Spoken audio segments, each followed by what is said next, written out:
What up, y'all?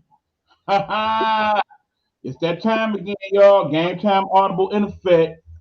Big Easy Beezy in the house. Eric Buckner here. Of course, that young man right there on the other side of me is the one and only sports guru himself, Hugh Lee. What up, Hugh? What's good, man? What's going on, y'all? We are ready to get it in this evening. We got a lot of sports to talk about this week, y'all. A lot went on, so we ain't gonna hold you up. Y'all go ahead. Let's get it in. If you're in the room, let's get the comments going. Let's talk. Let's check in. All that good stuff. All right. As always, we got Road the Stardom in the house. What's going on, Road? It's good, Rob.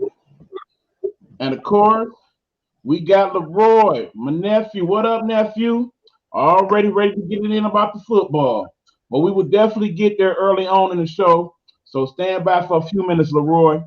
But actually, we're going to take a quick commercial break. And when we get back, we want to talk a couple of little side hustles first before we get into the meat of the show, which, of course, will be some football. We got some NBA to talk about.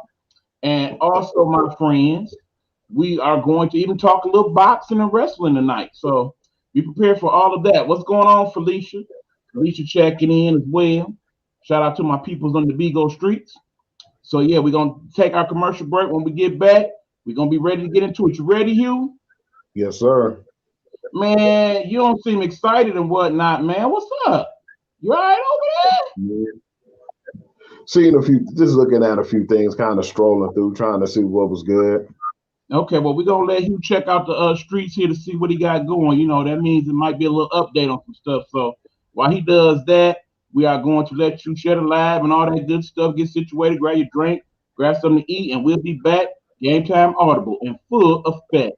Let's do it.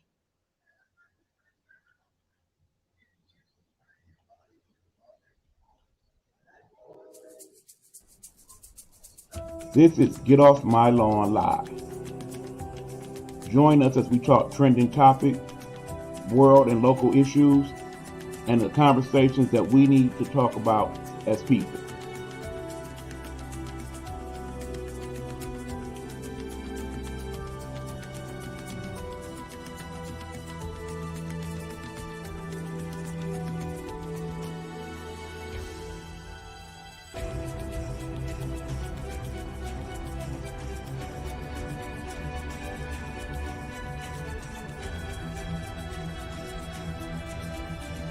Get Off My Lawn Live is a Nighthawk Network presentation. I hope so.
What up, y'all? We are back. Gametime Audible. Ready to get it in. Y'all ready to talk to sports tonight? Y'all ready for us? Ready to get it in? Let's do it. Let's do it. All right, first of all, Hugh, I want to talk about some things very briefly. In other words, we're going to give it about 2 or 3 minutes, and then we're going to move on. Okay, you ready for that? Kind Yes, of the sir. before we get to the good stuff. First of all, Okay. baseball is still going on. We're in the last week of the season. Playoffs start next week. You ready, Hugh? Oh yeah, most definitely. All right, if they put a gun to your head right now, who you picking to go to the World Series? Ooh, they put a gun to my head. Shit, man. You know what, man? I'm gonna go to Dodgers and in the AL. I'm trying to see right now, man. It's a picky one in the AL, man. But I'm gonna go, with the Yankees. I 'Cause you know know it. that I know it. I ain't you know why you played it down like you was about to pick somebody different. But pretty see, the much. thing is, you, I agree with you. I'm going them two teams on. They've been smoking hot, man. You've been seeing my man Giancarlo back. I thought Mm, Aaron Judge was gonna be the more dangerous one, but he holding the team, he carrying the team on his back right now, man. he actually starting to make his actual money this year. So let's see how it Absolutely. goes in the playoffs. But right now, put the gun to my head. Yeah, I'm definitely going Dodgers, Yankees. Dodgers to repeat. That's what I got. I'm sure Pastor Tillman, he checks in, will be happy to hear that. But yeah, so basically, playoffs start next week. Most of the teams that's already in the playoffs are there. You got a couple wild cards that's trying to figure it out this weekend. It don't too much matter. Okay, outside of the Yankees, anybody else that's in the wild card, they're probably not gonna get past that first game. So there's that. Baseball talk done. Let's move on. Hugh, Yes. hockey preseason starts tonight. Do you care? Me No, neither. sir. All right, let's move on. So that's those things. Now, my friends, we got to talk a little WNBA right quick. The WNBA playoffs have already started. We are in the semifinals of the WNBA. Now, I'm not going to bog you down with the details or whatnot, but we basically down to the Aces, the Chicago Sky, Phoenix Mercury, and the Connecticut Sun. Those are our four finalists. Now, the thing that I like that WNBA is doing, and I would like for more of the leagues to adapt, is this. First of all, the first two rounds of the WNBA playoffs, one game. One game. Winner take all. Move on to the next round. Boom and boom. Now, I think it's just like that this year, actually, because of the whole Olympic thing and how that kind of broke up some of the WNBA season. But I definitely would like for them to adopt that. Before it was kind of best of three, them first couple rounds. But I kind of Mhm. like the whole one and done type thing. But see, the thing I really like about it is after those two rounds, they reconfigured the whole playoffs. So at that point, the two best teams that's left, they are the ones with the home field advantage. And then they play the 5 game series. So right now we got the semifinals 5 games, and then the finals 5 games. What do you think about that one, you? I like that. I think they stretched that. Well, actually, they shrunk it down a little bit because sometimes it just goes on, and even though it's good for the sport and for you to be entertained and have something to watch, but a one and done, man, you never know who can win, man. You can have a bad night, man, and be the best team and be put out.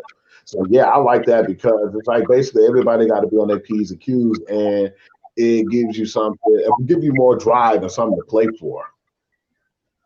All right. We got Mr. Muhammad in the building. Light too bright. Would you agree with that? He was my light too bright. We can adjust it a little bit. Ah, There you go, Will. Thank you, sir, for the technical support. They appreciate you.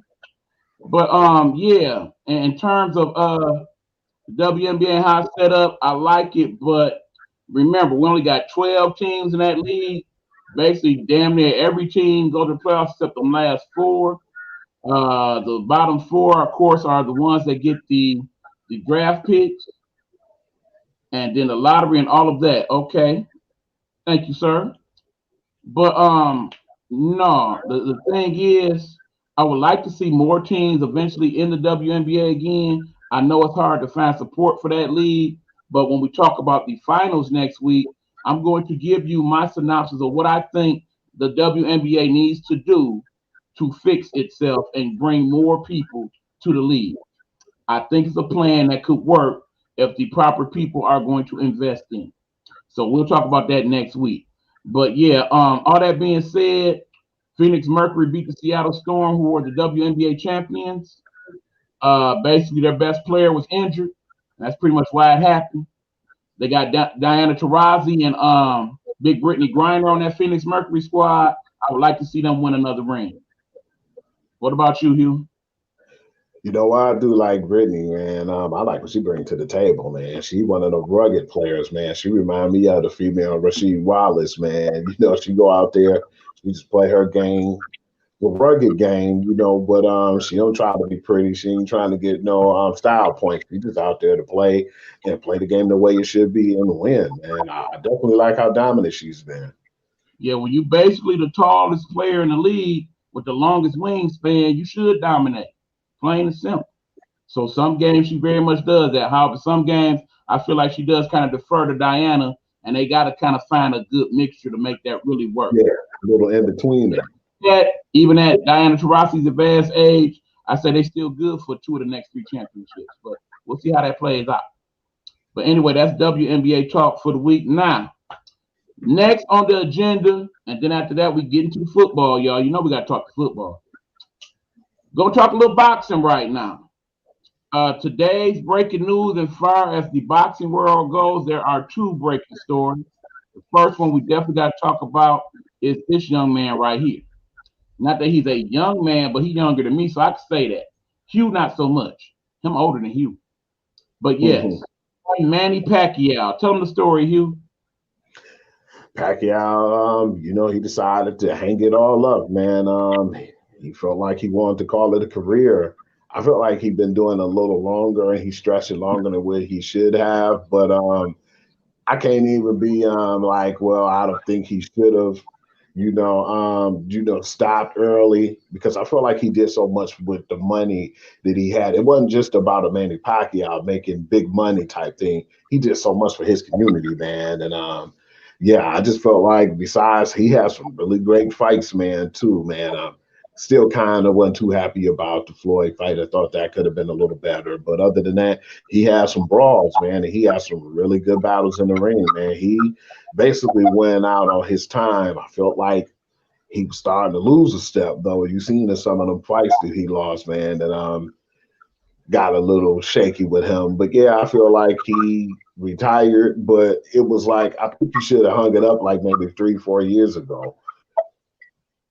Well, keep in mind, my friend, Manny Pacquiao, for my money, is one of the best fighters of all time. The numbers speak for themselves. He won 12 different championships in 8 different weight classes. No other boxer in the history of boxing has ever done that. We are talking from flyweight all the way up to middleweight. He has won titles. He wouldn't go back down either. He has beaten some of the best boxers ever to do it in those divisions. Of course, the thing that kind of slightly taints his legacy is one, of course, the last fight, which wasn't even supposed to be that, but based on how it went, a healthy Earl Spence Jr. probably would have mopped the floor with him. Let's be honest. But of course, the other major fight that he lost was, of course, the epic bout between him and one Floyd Mayweather Jr. But of course, I still say if they would have had that fight when it first was proposed 5 years earlier than when it actually went down, I think he would have been the one person that would have beaten Floyd Mayweather straight up. What do you think, Hugh? Yeah, man, I felt like Pacquiao just was a really he was just a strong dude, man. He a strong arm you. I like the way he fought because he will come at you. Sometimes it was a gift and a curse, but definitely like the fact that he will fight you, man. And a lot of people say, well, Floyd was smart, and he didn't have to really take a lot of punishment like some people, but I feel like Pacquiao always liked to put on the fight, and that's why he went in there guns blazing all the time. I mean, it might have been a smart tactic by Floyd because he still got his health and his wealth. But at the same time, I just still feel like a lot of his fights, man, were not too excited. Yeah, I mean, when all is said and done, and we look back on his career, I think we definitely will consider him to be one of the better boxers ever. And then the thing I really like about it is the real reason why he's retiring. Because honestly, I think not for this, he probably would have fought a few more years. He's in a hell of a condition for somebody that age. Let's be honest. And plus, now in this day and age, where some of the older fighters are doing exhibitions and whatnot, he probably could have got away with that for a couple more years. No, But absolutely. having the desire to become the president of the Philippines, seeing that he's already a senator in the Philippines, yeah, I really am thankful that that is what he's moving on to. I think he will be a great leader for that country, a country that loves him very much. So I would be stunned if he does not become the next president of the Philippines. Oh, it's gonna happen. Just matter when. He done so much for the Philippines, man, and from where he came from to where he is now is incredible, man. And how he came and how he fought, and just how good of a person he is. He was a great fighter, but then just what he do on the outside of the ring was most impressive to me, man. Yeah, that's always the best athlete stories. When in the end, they were a great athlete, but an even better person. Manny Pacquiao definitely appears to be just that. So yeah, good luck in your future endeavors, Manny Pacquiao. We'll miss you, bro. But that is only one of the boxing stories today. The other one is the announcement today by ESPN that they will be the people showing the next great mega fight after, of course, the fight that's coming up between the two super heavyweights, that being one Tyson Fury and one Deontay Wilder. That fight will be not this weekend, but next weekend. Are you looking forward to that one, Hugh?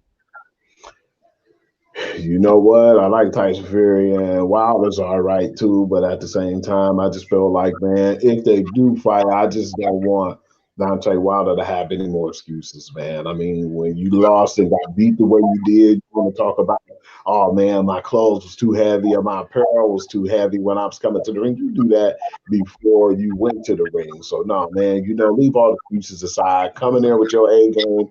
Let Tyson Fury come in there with his A game and let the best man win. I feel like the only reason they're doing this is because of the fact that, Dante Wilder won the first one, and now, Tyson Fury clearly won the second one. So they just basically want to put it all on the line right now and see who the better fighter is. But I yeah, mean, I'm definitely interested. yeah, I mean, ideally, Hugh, let's be honest.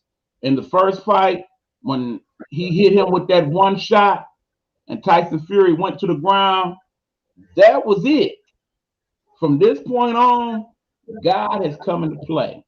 The powers that be.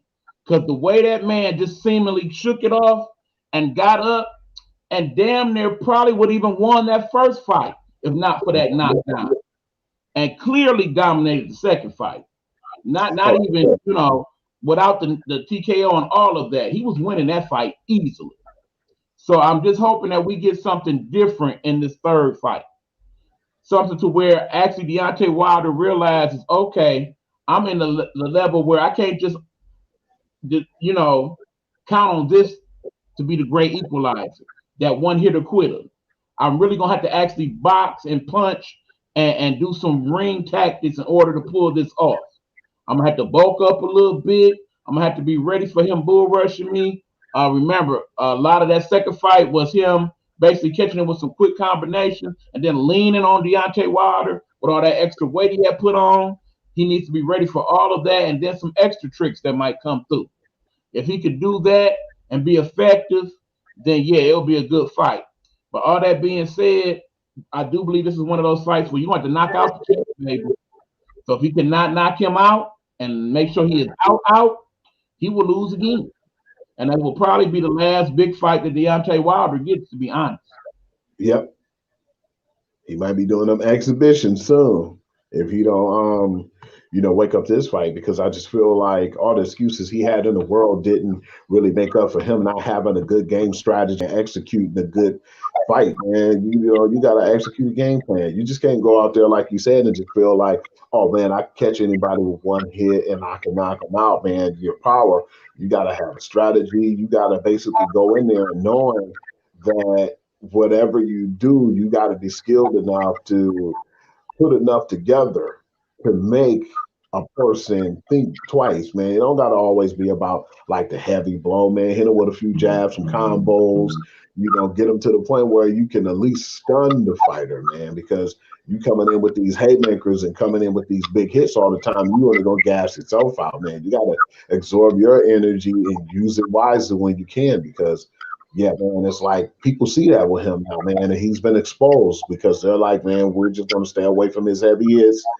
and, try to, get in the inside, like you said, lean on him and get him tired and, wear him out. And that's a good strategy, man. I had to give props to Tyson Fury for doing that, but just really feel like he got to do a better job, man. And I don't know what's going on with his team or his crew and trainers, man, but yeah, they definitely got to come with a better game plan this time around because if not, like you said, man, he'll be really having no big dollar fights, man.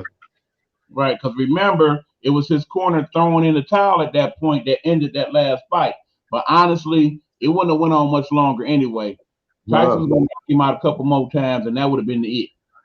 And then, of course, the whole bloody ear and all that didn't look too cool. But like I said, I just hope he's ready. He didn't have basically damn near a whole year to prepare for this fight. mhm. So again, no excuses. Go in there and handle your business. You want to say you one of the best ever? This is where you prove it. But yeah, the other good news today is that there will be another mega fight before the end of the year.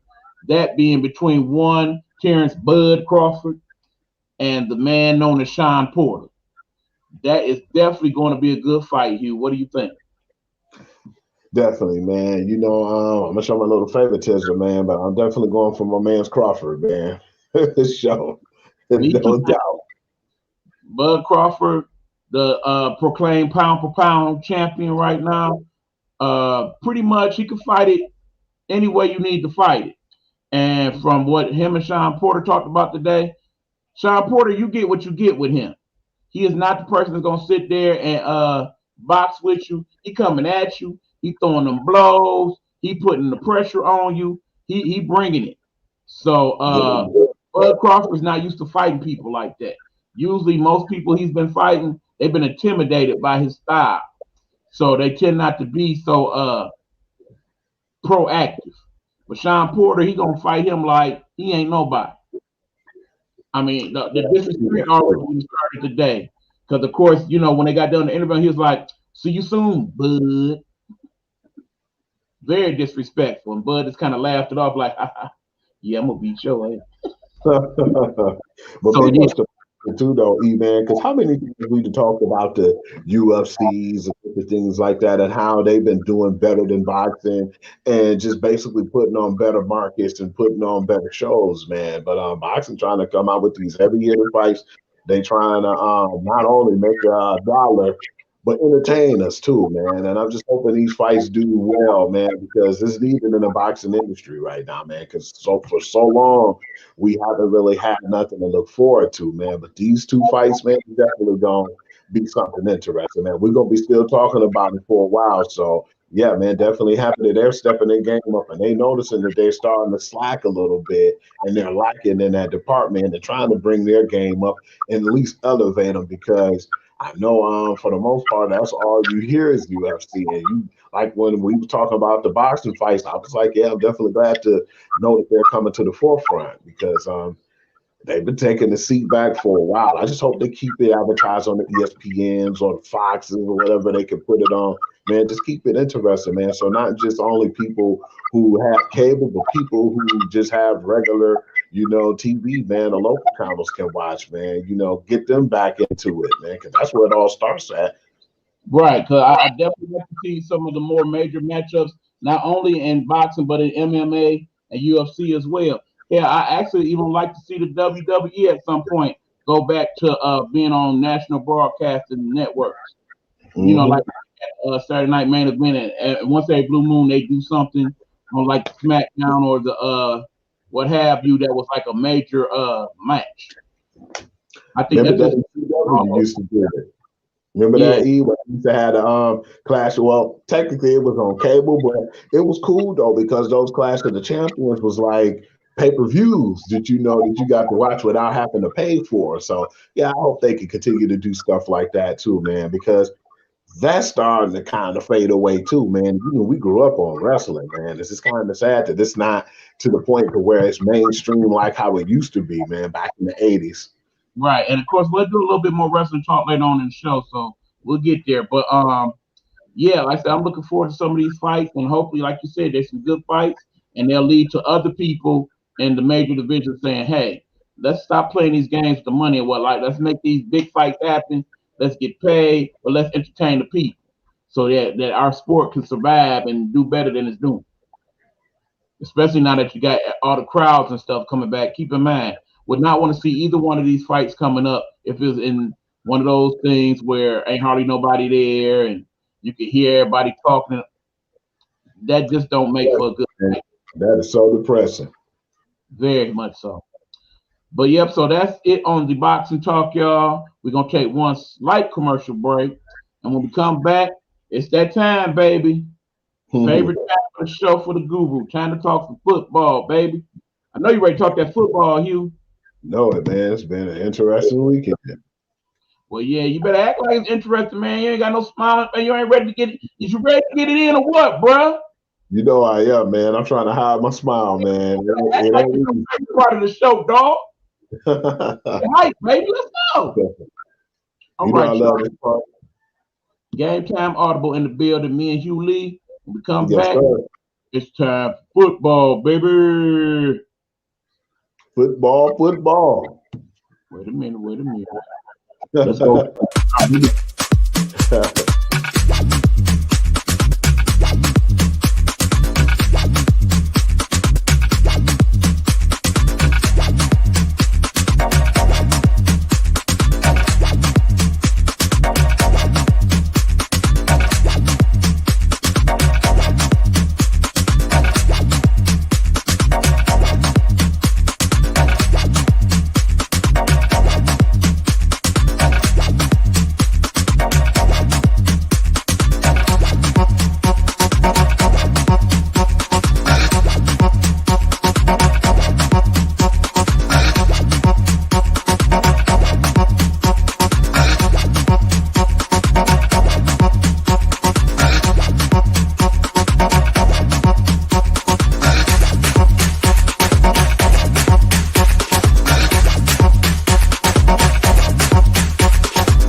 What up, y'all? We are back. Gametime Audible. We are here talking sports with you guys this evening. Where y'all at, baby? Y'all there? Is this thing on? Hello. Hopefully, if you're out there, you will chime in because we're talking about some of y'all favorite stuff right now. We talking football, baby. We need that wrestling logo, man. So Pride can come on, just hit him with that wrestling logo like Batman. He usually appear. Remember, AEW come on Wednesday night, so that might be where Pride is. You probably watching that, man, because I did see Adam Cole taking Luke Perry's son, Jungle Boy.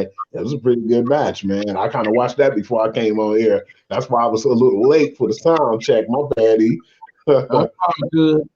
Raiders going. You might be able to catch the rest of it because everybody, they hiding on us this evening. Oh, yeah. It's Wednesday, man. Yep, we're going to keep it going. Okay, so right now we're talking college football. Me and the guru Hugh Lee. We're going to point out a few of the good matchups we had this week and kind of get into them for a few minutes. So, Hugh, I'm going to start us out with the Georgia-Vanderbilt matchup.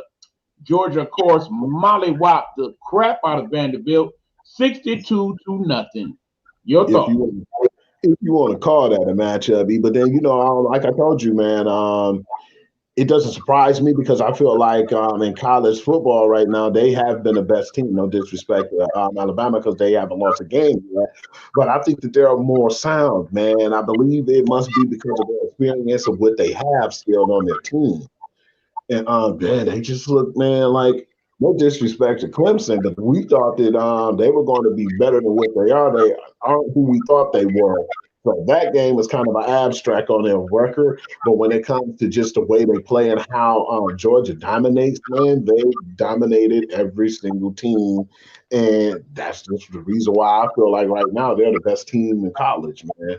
But damn, to put that slacking on that team like that, that's what you're supposed to do when you're one of the top teams in, the nation. Well, bottom line, Georgia appears to be that good, and Vanderbilt definitely appears to be that bad. They is one of the worst teams I have seen in the last few years. I watched Michigan play Northern Illinois, and I watched Akron play, and Lord knows Ohio State mopped the floor with them this week, same way. But the thing is, the scary part about Georgia, one, they're getting all these players in, getting all these college reps. So these first few games, then everybody on the team then played almost every game. First of all, two, they got two viable candidates for quarterback. So at any given moment, they could pretty much go one or the other and still make out pretty good. They got a bevy of backs. And yeah, I think we ain't even seen the full playbook yet. They didn't won games with some pretty semi-vanilla situations. So the scary part about Georgia is we ain't even seen what they're really capable of yet. So they just have athletes than the other teams, and they like we ain't just gonna give you all of our playbook. We just gonna out athlete you, and that's what it seems like, man. It seems like the teams they play is not even in their league, man. And definitely want to see that measuring stick with this Alabama team. I still feel like I told you last week, they're gonna have their growing pains, man, because it's a entirely new team and they don't understand. Basically, well, they understand what it takes, but they haven't been through the experience yet. So yeah, man, they better not sleep, man. Hell, they better not sleep on this game this week. right, we'll get to that. But yeah, of course, Alabama, they opened up a can last week as well, beat Southern Miss 63-14.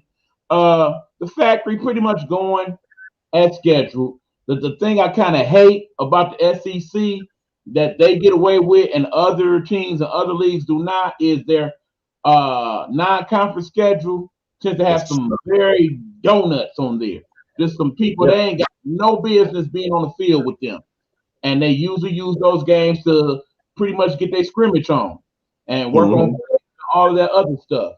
Because between Georgia, LSU, Alabama, Florida, most of the SEC teams, they always had that one cupcake game. And also they usually have that bracket breaker game sometime in the middle of the season. So that about week 10 or 12, they play our Saint Ladies of Sycamore High and whip up right quick before they get to their other big matchup later on in the month. Okay, from the Vigo Streets, I inboxed you about Uncle Auction in October, sir. Love to have you. Okay. Yeah, I will definitely get back in touch with you on that one, Zunki. I am down. So, Zunkel, I should say. But yeah, people, last week's games, most of them was kind of like, oh yeah, they winning. But there was a few very good matchups. Hugh, did you see the Notre Dame Wisconsin game? Yeah, man. When I told you, it was funny to me, man, because the whole switcheroo was a hype up that we could have talked about. But I looked and I'm like, damn, when the hell Jack Cohn go over there? Then I seen the bum they had on Wisconsin. I said, oh man, probably opened my mouth a little too soon. And at first, the game did seem interesting, but that quarterback in Wisconsin, man, he basically just gave them a couple of gems to work with. But yeah, I definitely give respect to, and which I didn't before. I had to give props to Notre Dame, man. I think that they found not only a good quarterback, but they already had a pretty sound team. I know Brian Kelly happy as hell, man, because he basically broke the Notre Dame winning record, man. But now he's saying that doesn't really mean much to him. He's trying to get to that next level. He's trying to win one of them championships because all the guys who in front of that school is basically champions, and he trying to get there. Bottom line, he want his trophy in front of the stadium, flat out. Hmm. He want that bust in the College Hall of Fame, all that good stuff. Because in the end, yeah, that is pretty impressive. Remember, Notre Dame is one of the top 5 schools in wins all time in terms of football. So if you are the coach that is the winningest coach in the history of that franchise, that Hmm. speaks volumes. Especially when you pass the great New Rockne, who is said to Yeah. be one of the best football coaches ever. But that game was just very interesting. I actually saw a good part of that game. First of all, Wisconsin, y'all been exposed.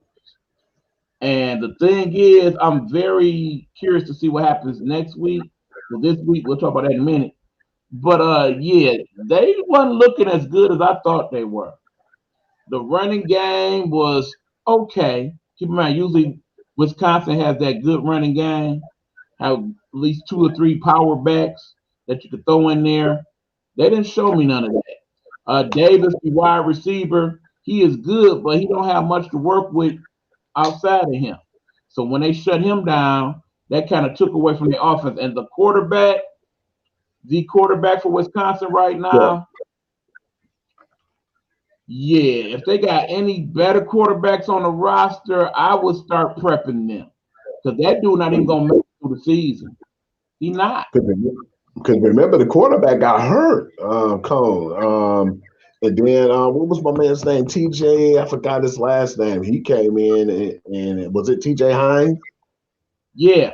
He went in, man, and they that's another thing, man. That you heard about them talk about the quarterback controversy after him, man. He came in and picked up. I think they seemed like that's when it seemed like they got a little bit more motivated, man. Not saying they wasn't motivated when Chrome was playing, but when that young kid stepped in, man, they were hyped. They were all energetic, and it seemed like they bought into him a little more, man. Don't take that from me, and don't try to say I'm, trying to make a little controversy. But yeah, man, it might be something there, man. If Cone have any more issues, not like if he get injured or just have a bad game, that could be a problem. Now, see, keep in mind, we have a big quarterback controversy in Notre Dame. Because remember, the only reason why that young man got in the game, remember that he is actually almost a 4th string quarterback. He kind of just Hmm. moved to 3rd string the week before. But he was actually the 3rd string quarterback. The 2nd string quarterback was injured, so he was not able to play. That's why he got in. And remember, this guy is all of 5'11", if that. I say he about tall as me, about 5'10", really, and about 190 pounds. But what I liked about him when he came in the game, he had that presence. He had that. Yeah, I got that whole Baker Mayfield the Manziel vibe from him. You know what I'm saying? He had that kind of swag too. And the teammates, they responded. They yeah, responded in a good way. And he basically took over that game. And all of a sudden, a game that was real close at the middle of the 3rd quarter became a blowout. yep, Because that pretty much. he took his opportunity and ran with it. So yeah, when we think about the story of Rudy, this is Rudy the quarterback, okay?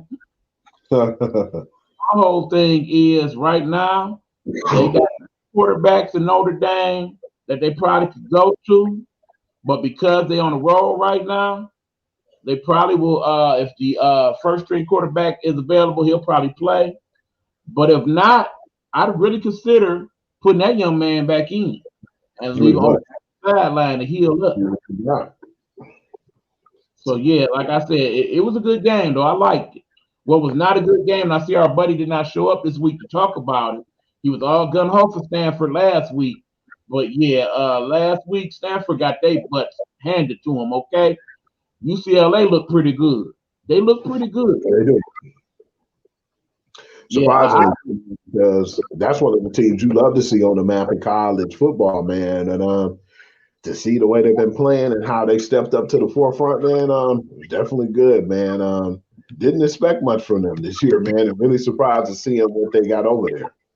Yeah, because apparently Chip Kelly has modified his whole speed up and go offense to kind of fit the personnel that he has, and that has definitely worked to their advantage so far. Definitely his strength. As one of the teams to look out for over there in the Pac-12. Of course, you know you got to talk USC, but they've been suspects. Slovis, he's a good quarterback. I can see him being a first rounder. Again, it's kind of slim pickings for the quarterbacks this year. It's not going to be a good draft for quarterbacks. So that even more so when we talk the NFL, but not so much. But yeah, that was a good game. Another game we could talk about, Hugh, is the Arkansas Texas A&M game. What's your thoughts on that?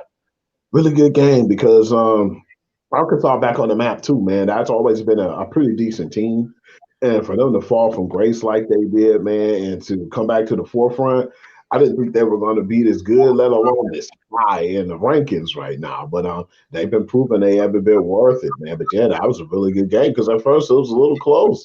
And then it was like it just got to the point where Arkansas ran away with it. Them dudes in Arkansas, they gritty, man. I like that squad. It's a real gritty team over there. Definitely not a lot of name brand names in there, not a lot of 5-star recruits and all that. But they're a team. They play like a team. They play with each other. So yeah, anybody that's gonna play them in the SEC, they're gonna have their hands full. That's not gonna be a walkover by any stretch. No, they ain't gonna lay down for nobody. I said that a couple weeks ago. They overrated. They got exposed for who they really were. That's all that was. But okay, what else we got? Let's talk about. We got to go here. The Wolverine game last week. Them and Rutgers. Now the question here is Michigan not quite as good as we thought, or is Rutgers actually a little better than we thought? I want to see a little bit more from Rutgers, but I definitely was surprised that Michigan struggled with them the way they did because I thought that it was going to be one of them games. I looked at it and then, when I circled that game, I said, you know what? It's going to probably be like last week game where I can get some sleep and, take a nice little nap before the later games because I know it's not going to be close. And then I looked, I said, what the hell going on? And then I looked again and I said, man, it's getting a little too close for comfort. Then when I seen like where it was at the half, I said, let me get up, man, and let me watch this game. So when I watched it and it got close as it was, man, I was like, well, let's hope that our Rutgers is better than what we thought. That's what I'm hoping because if not, then it's going to be a problem, man. But then I still feel like with the poor quarterback play in Wisconsin, the only things we're going to have to worry about is like the Ohio States and the Iowas. So, yeah, man, I'm just hoping that, finally, after all this time, that the Rutgers team is starting to finally improve. Yeah, well, like I said, I think Rutgers actually did play decent. They still don't play like a team that really deserves to be in the Big Ten, and that's pretty much that for most of their sports, truthfully. I mean, probably the exception would be the Rutgers women's basketball team. They actually have one of the better teams in the country there, but most of the other sports that they play in the Big Ten, they pretty much one of those, yeah, that's a win. Ain't got to worry about Rutgers. And what helped them is what has helped a lot of teams this year, the whole transfer portal thing, where basically teams had players who weren't getting playing time and basically wasn't happy where they were. Transfer portal was open, and then, of course, the coaches aren't allowed to really recruit these players. But, of course, because some of the other players on other teams have played with some of these guys, they kind of utilize them to kind of say, hey, remember when we played in high school? We could play just like that over here. So come on to Rutgers. Yeah, come on home and play, that type of stuff. So definitely players that they have gotten from the portal has definitely made them a better team. Not good enough to be a good contending Big Ten team, but basically not a team where you get monkey stomped like they did a few years ago. Remember that game when they played Michigan and they lost something like 73-0, something like that? Yeah, it was ridiculous, man. The Water Boy played that game. I remember that. I would definitely say this week will be a little different for Michigan. This is when we kind of find out where they at. Bottom line is you cannot run the ball all game and win. You don't have those types of running backs. You do have a good offensive line, but not a great.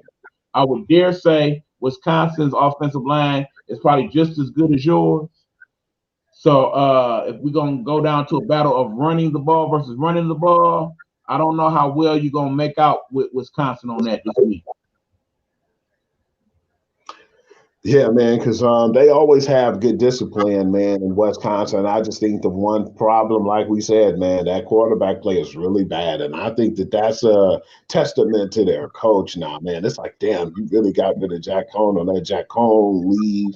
If you got this guy representing your team, I hope, like you said, they do have somebody in the cusp and man ready to play, man, because I don't think that he will be the starter for long. He gave up the game. He made bad decisions, and I just didn't feel like he was sharp enough whatsoever. And then I couldn't even be mad because I said, the Dome did what they did, and I was taking advantage of all his mistakes. I mean, bottom line, I hope somebody is warming up in the bullpen for the Wisconsin quarterback, and I really need to see more from these Michigan wide receivers. Ronnie Bell being gone should not deplete us this way. We had all these great recruits that we supposedly had that were these super burners, these speedy athletes. Where are they? Why are they not playing? Why are they not getting them the ball more?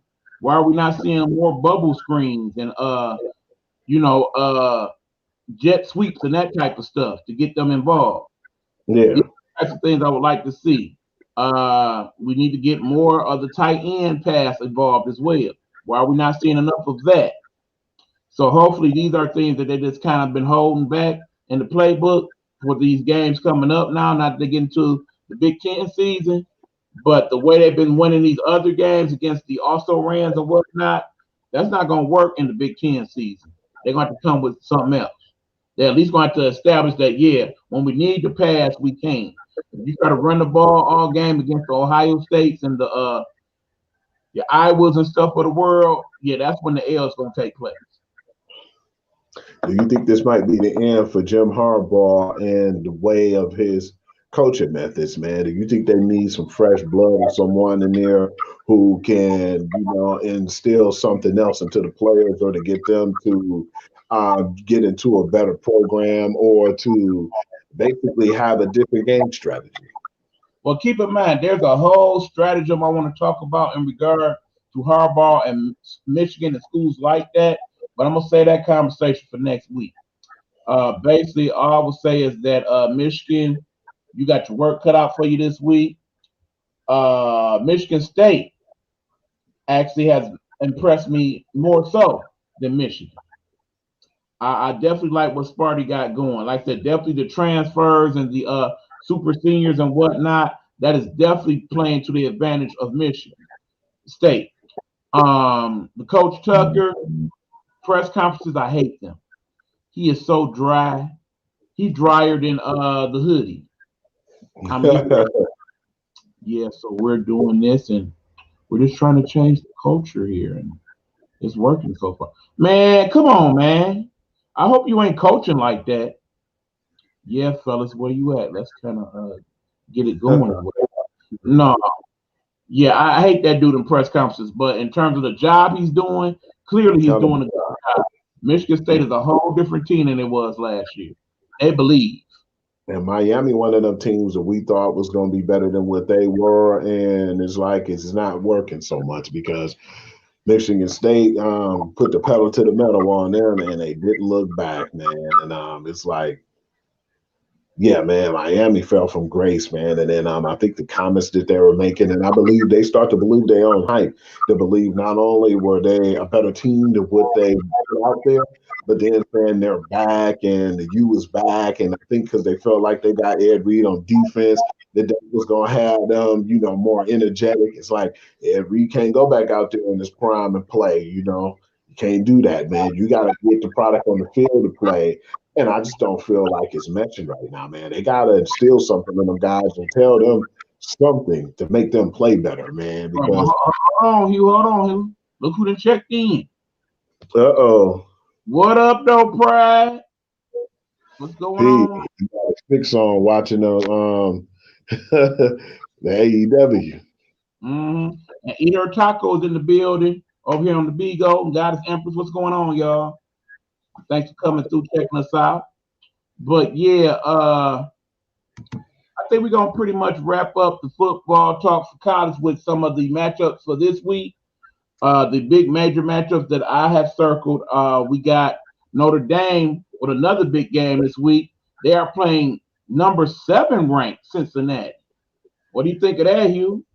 Man, I can't wait to see that one, man, because I now have respect in Notre Dame. But Cincinnati's, man, been playing really good, man, for real, man.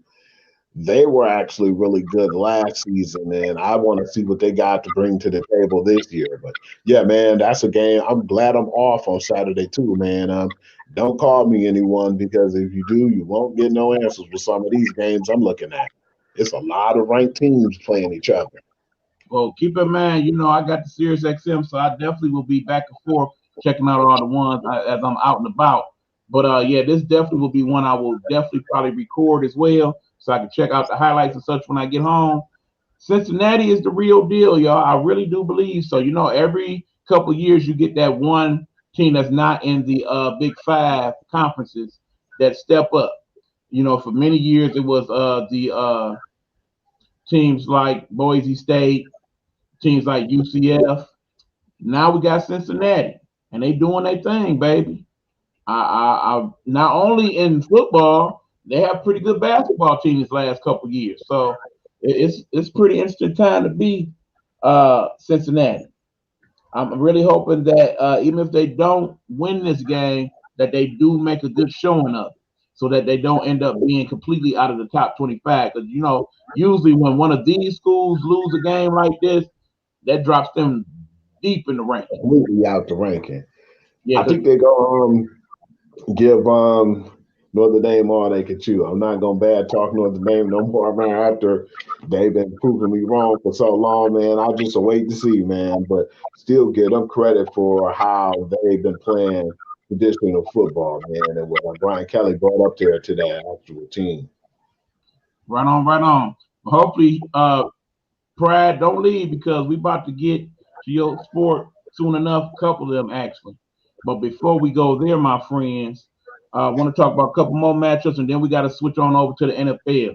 We definitely had some good games last week there, but couple other good matchups this week in college. We got number 1 Alabama taking on Ole Miss. I know you're gonna be checking that one out, Hugh. Yeah, absolutely, man. Still surprising what Kiffin put over there too.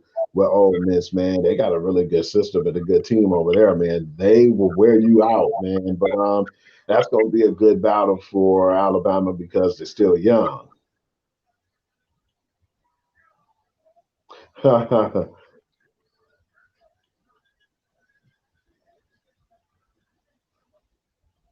So in other words, in his red time for some wrestling. Not yet, Pride, but we are gonna go there this evening. Right in your wheelhouse, brother. So just hang in there. We're gonna talk some of that wrestling talk. Yeah, but I think it's going to be a good matchup. I think Alabama going to still pull away from that game, but it's still going to be a good matchup to least because I believe that Ole Miss going to give them all they can handle like they did last season. All right, all right. I kind of agree with that as well. I see them winning that by about 10 or so. Then, of course, we all know Michigan playing Wisconsin. That should be a good one. The thing is, I'm looking forward to see what the Michigan team looks like this year outside of Michigan Stadium. Keep in mind that all their previous games so far this year have been at the Big House. Yeah, and Wisconsin ain't gonna be no love for them there like that. 90,000 Wisconsin Badgers. That house gonna be rocking. I hope they're ready. Yeah, I looked kind of glanced at some of the other games, man. It ain't really too much to talk about. So yeah, them ranked teams is going to be actually pretty good, man. Surprisingly, that Wisconsin fell off from grace like they did, though, man. Because I definitely thought they were a better team than what they are. But But yeah, the they, big game of the week, Hugh, I really believe is this one. Number 8, Arkansas, at number 2, Georgia. That's gonna be a great game, man. But then I still think Georgia gonna win by 20, man. Not even try to be funny. You think they're gonna expose Arkansas, huh?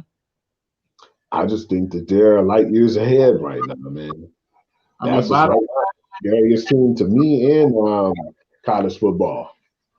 bottom line, I think it definitely sets up that if Clemson, Clemson already fell off. I didn't mean to say Clemson.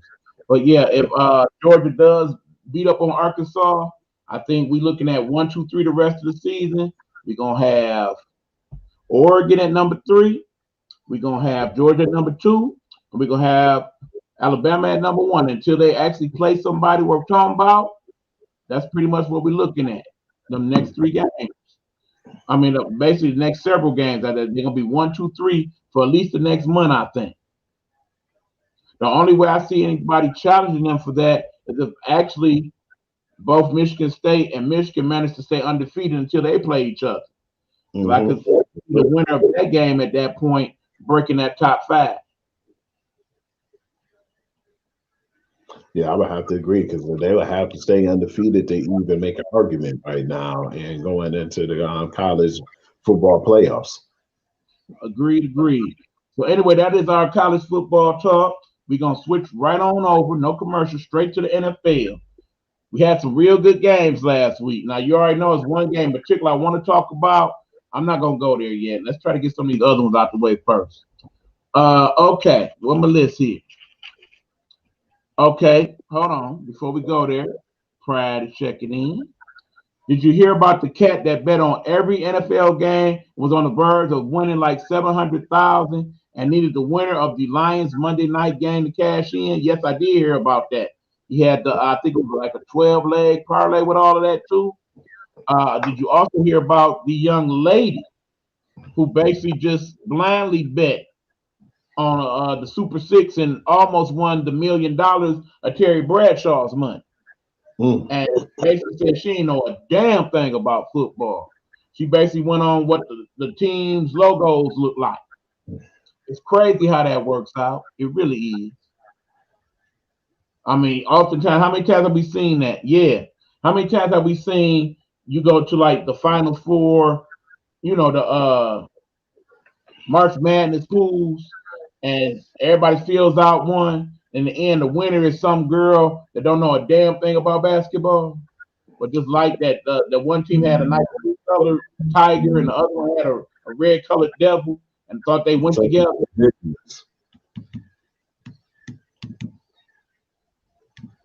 She was on that Dwayne from What's Happening. Yeah, exactly. I remember that episode.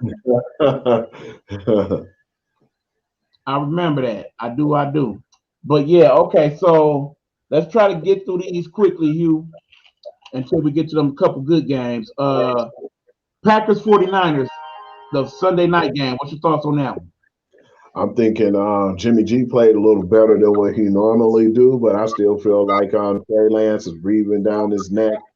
And if he don't step it up and play even better, he might be on the bench after the 4th, 5th game of the season.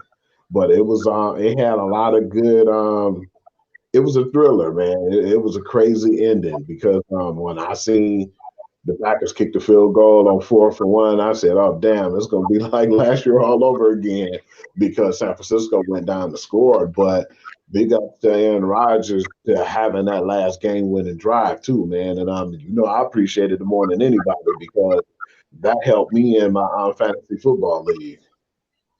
Bottom line, I was still Stephen A. Smith's line about one Aaron Rodgers. He's a bad man.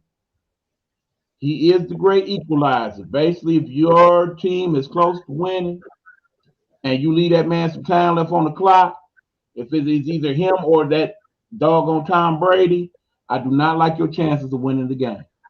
They will find a way to win that game. It's just another example that is why Tom Brady is the GOAT and Aaron Rodgers is not that far behind in terms of that. Because that's why they won that game. Aaron Rodgers, he willed them to that victory. And at this point, it appears at least that he's trying to win.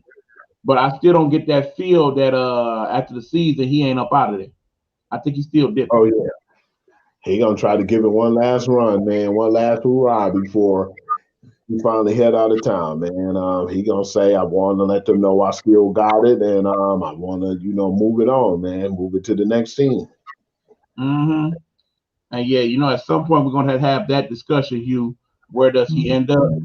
But we'll talk about that when the time comes. Okay. No, I don't even want to go there yet. Bengals and Steelers. You said you want to touch on that briefly. Yeah, man. The problems that I was telling you about and discussed before, man. I feel like Ben just didn't have the downfield accuracy anymore that he used to have, and that's starting to come into play.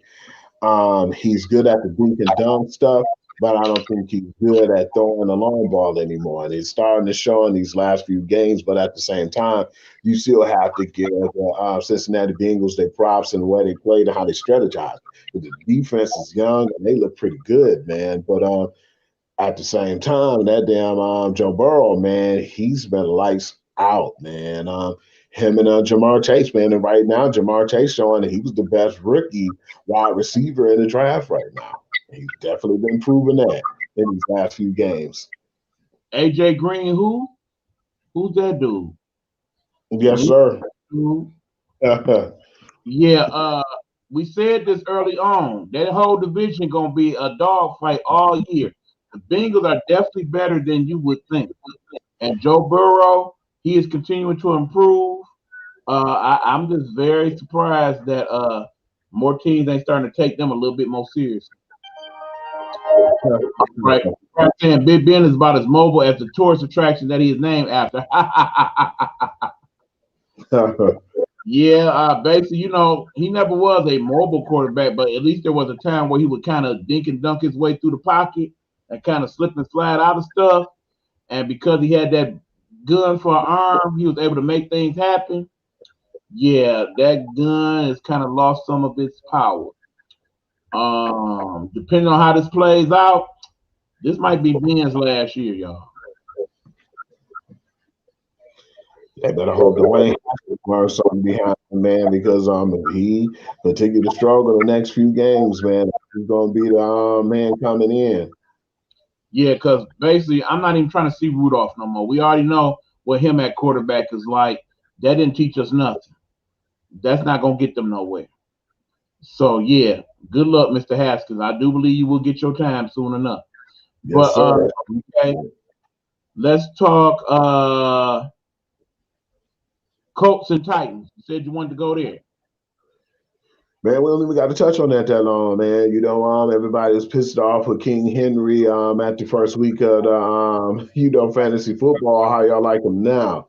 King Henry, King Henry, King Henry. What he did to my man's Darius Leonard, man, I couldn't believe that, man. But I just feel like right now, like you said, they were smart, man, because at first they was trying to sling it with Tannehill, and that cost them a game. They need to focus on handing that ball off to that man, get a couple of play action plays here and there, but they're in trouble now, because I know that this week that they don't have AJ, no, they don't have Julio Jones and AJ Brown. So both of them are out. You heard about that? The crazy thing is, I forgot Julio Jones was even on the Titans. Pretty That's much, how yeah. non-factor he has been so far.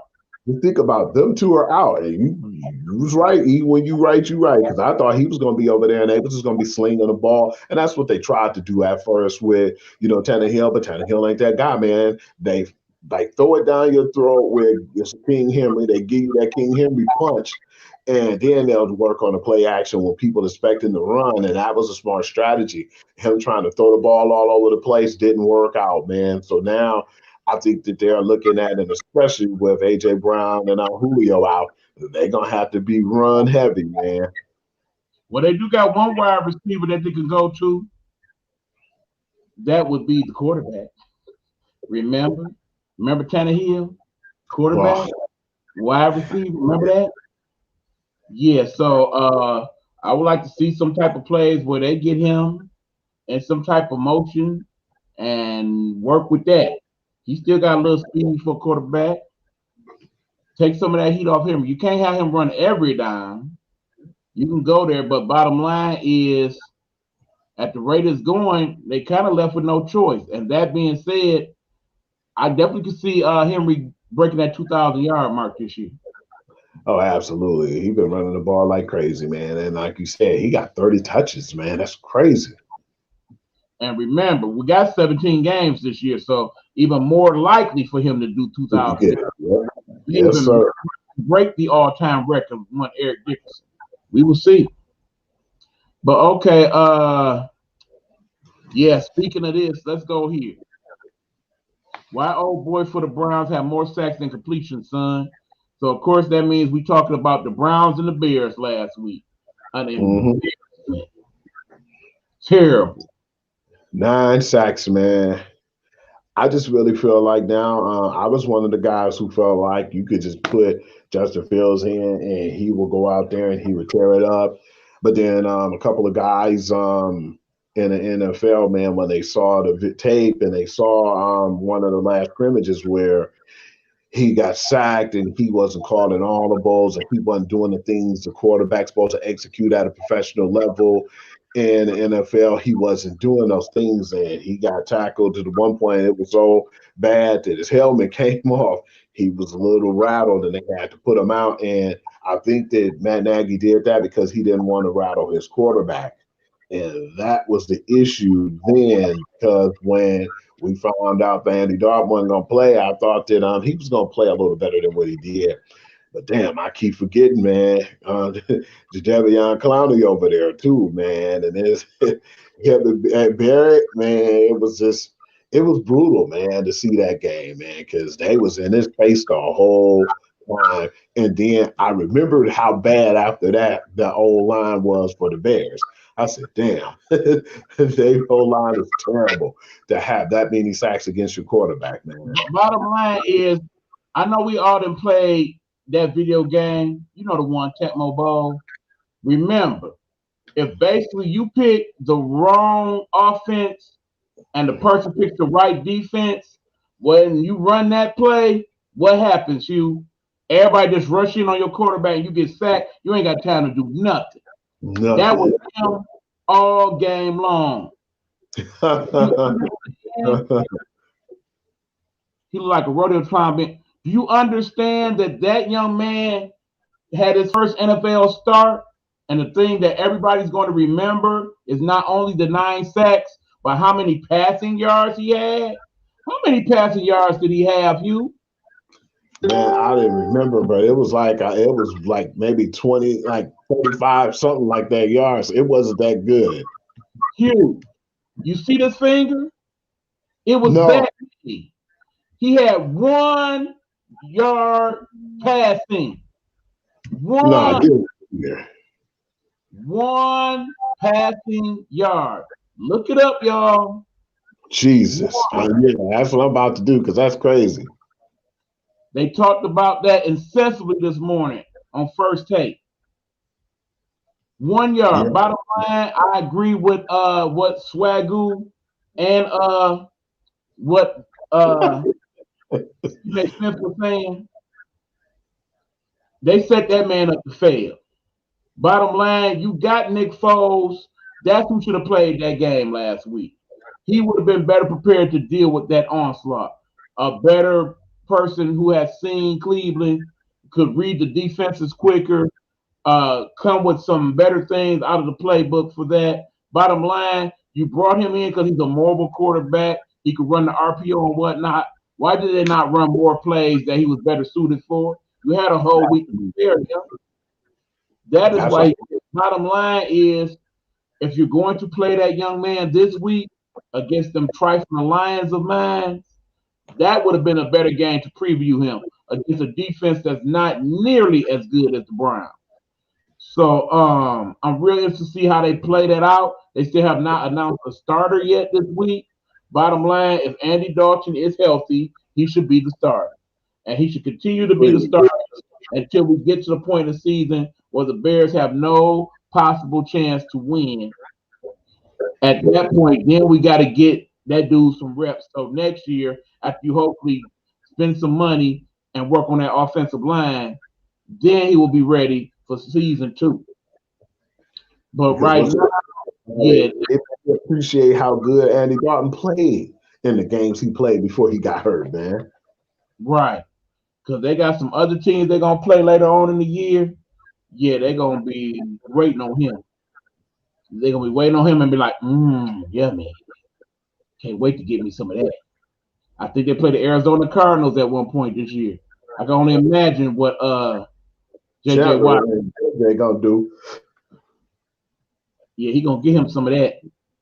But yeah, that was just a bad game. But the only thing that was worse than that, yeah, Phoenix, exactly. Only thing I saw that was worse than that was the two games we got to talk about now. Mhm. The Raiders and the Dolphins and how that game transpired, and particularly the worst play I have ever seen ran in the NFL ever, ever, ever. Hugh, please explain to me, sports guru, how you are in your own end zone and you decide to run a bubble screen in the end zone with a second year quarterback that is out and a backup quarterback that is not as versed in the playbook as said quarterback. That's just downright retarded or even cocky, man. But it didn't mix to me. And when I seen that play, I laughed. I said, "Man, these guys can't be serious, man." And I said, that changed the momentum. But actually, that just basically let me know for sure, without a shadow of a doubt, that Dolphins had nothing coming, man. And it's sad too because when we discussed it, we had these issues, and I even think you even got a little personal with the issue, man, when you were saying how Jacoby Brissett and how he should, actually get the opportunity to play for a team rather than being on the bench, man. That shows me why he's where he is. And to Tagovailoa, and not only that, but Carson Wentz and the Phillip Rivers before him was in the position they was in. Well, in terms of Brissett, I changed my mind. I don't like him no more. Because no. That was not the move. And no disrespect to the Raiders. The Raiders is good this year, y'all. When they get that running game together, they're gonna be a force to reckon with too. Well, yeah, I don't even think if you put the Madden game on and you put it on the easy mode, the rookie mode, I don't even think even then you run that play out the end zone. I just knew that was going to be some type of trickeration play, that they was going to kind of jump up into a whole wildcat situation or direct snap or something like that. I couldn't believe they actually ran the play, and they lucky it wasn't a touchdown, that it was only a safety, because that was just stupid. That was one of the most stupid plays I've ever seen. The stupidest play I've seen since Dan Orlovsky ran out of the back of the end zone a few years ago. And I always think about that when he's talking on ESPN, like, yeah, all of a sudden now you this sports expert and whatnot. When was your expertise when you ran that play, you dumbass? Yeah. But no, that would definitely be talked about more this week, if not for what had happened in that Lions Ravens game. Oh my God. Here we are. Ravens, Lions.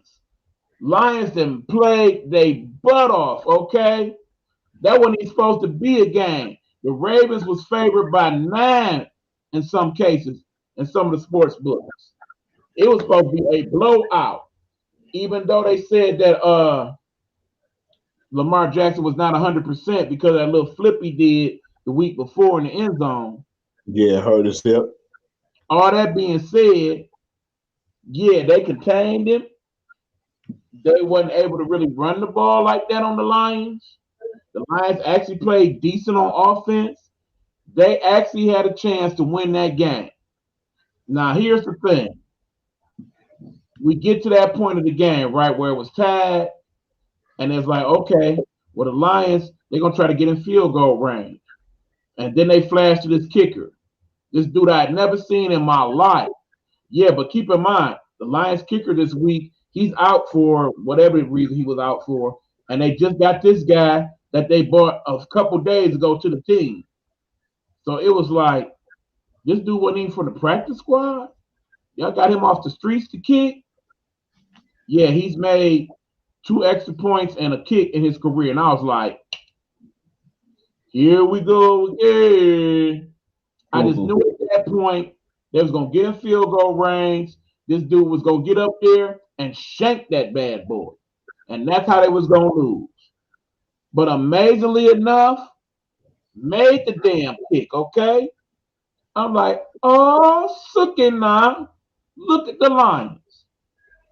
Now, keep in mind, that had been damn near any other team in the National Football League. I'm like, they about to win. But I think the exact opposite. It's about to be the worst possible way we could lose, and I'm going to be cracking up when it happens. So then here we go. Hold on. That flip was stupid.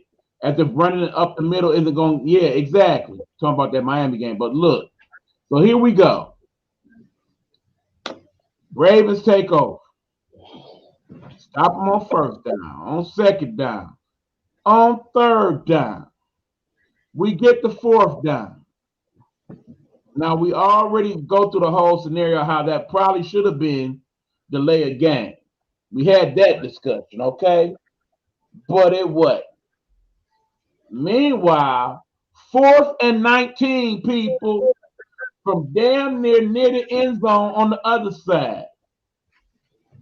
Lamar Jackson, remember that dude that can't really throw? He's only really a running back with an arm. Remember that dude? Somehow, some way, he gets out of the pocket, scrambles around, finds somebody wide the fuck open in the middle of the field. They get that open. And they managed to tackle him, okay? Now, they show the marker where basically this is his range, Tucker's range. They don't get there. They missed it by about 3 yards from that range, okay? So now the announcer says that we now set up for the potential game-winning 66-yard field goal. Only 2 kickers, maybe 3. I might add Buttiker from Kansas City to that. Or maybe even Kickalicious from Dallas. Anybody else, I would have turned the TV off. He ain't about to make that. This game over. Lions won. Get Prater. Yeah, Prater would be the other one. But keep in mind, and again, I still don't understand why we lost Prater to, of all teams, Jacksonville. But they set up the kick. I'm sitting right here in this chair watching that TV. I start laughing hysterically. Because in my mind, I knew what was about to happen. This dude about to break NFL history right here, right now. He about to make this kick. So the kick goes up, Hugh.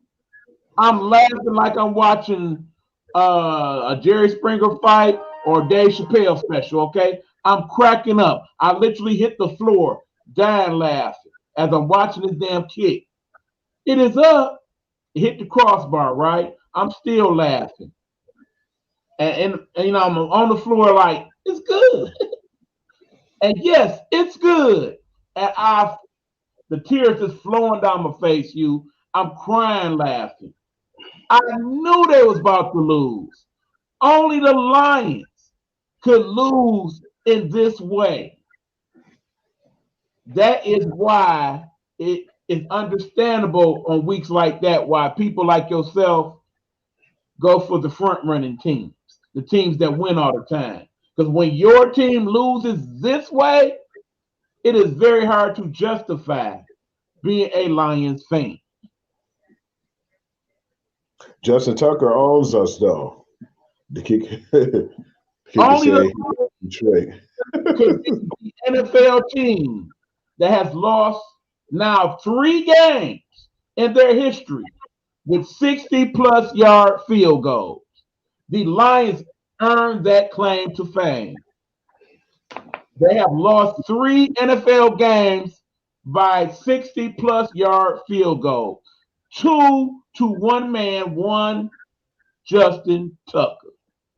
Not only that, we can go back to history. In 2013, he single-handedly beat us for 6 field goals. 6 of them. So Yet he owns Detroit, man. That's the kicker. another record, as we were the only team to lose by 6 field goals in a game. And that's all he do is break records on us, man. At home. So yeah, that is why he says he loves Detroit and should buy some property here. Because Lord knows if they decide to get rid of him in Baltimore, we better sign him immediately. Because he is good at kicking field goals in Ford Field. He has clearly established that. We I should like start that name. keeper. Ha ha.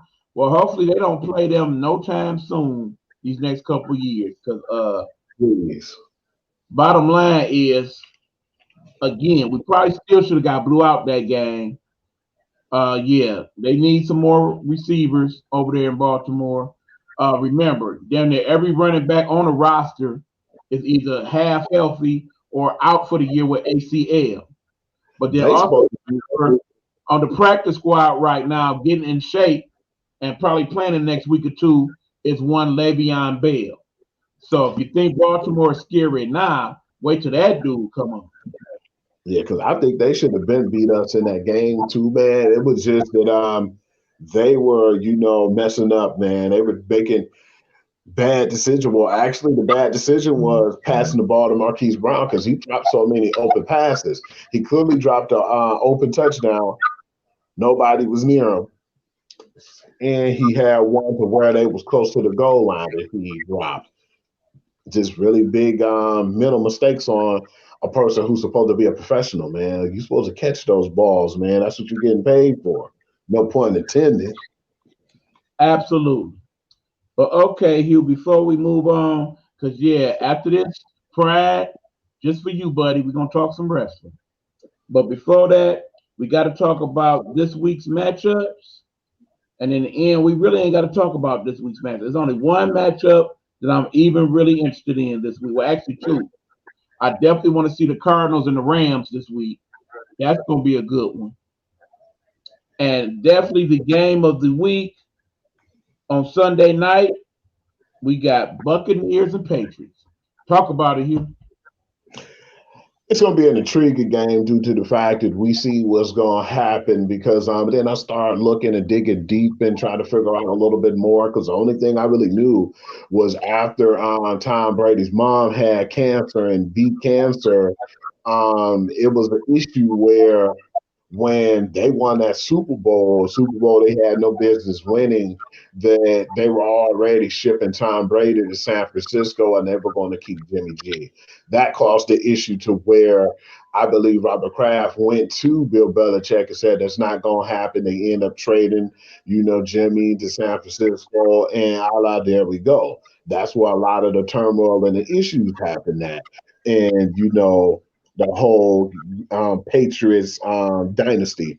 Then I heard the whole thing about the Bill O'Brien trying to force his way out of Texas because he thought that he was going to be able to be the successor to Bill Belichick. And it was just a lot of mess, man. And I feel like Tom Brady, I feel like Bill Belichick and Kraft didn't have his best of interests of him playing at the age which he's almost right now. He felt like they abandoned that, and I think that he looked at it like Kraft was like, "This is not my team." Yeah, I'm the owner, but I'm gonna have my GM run the team.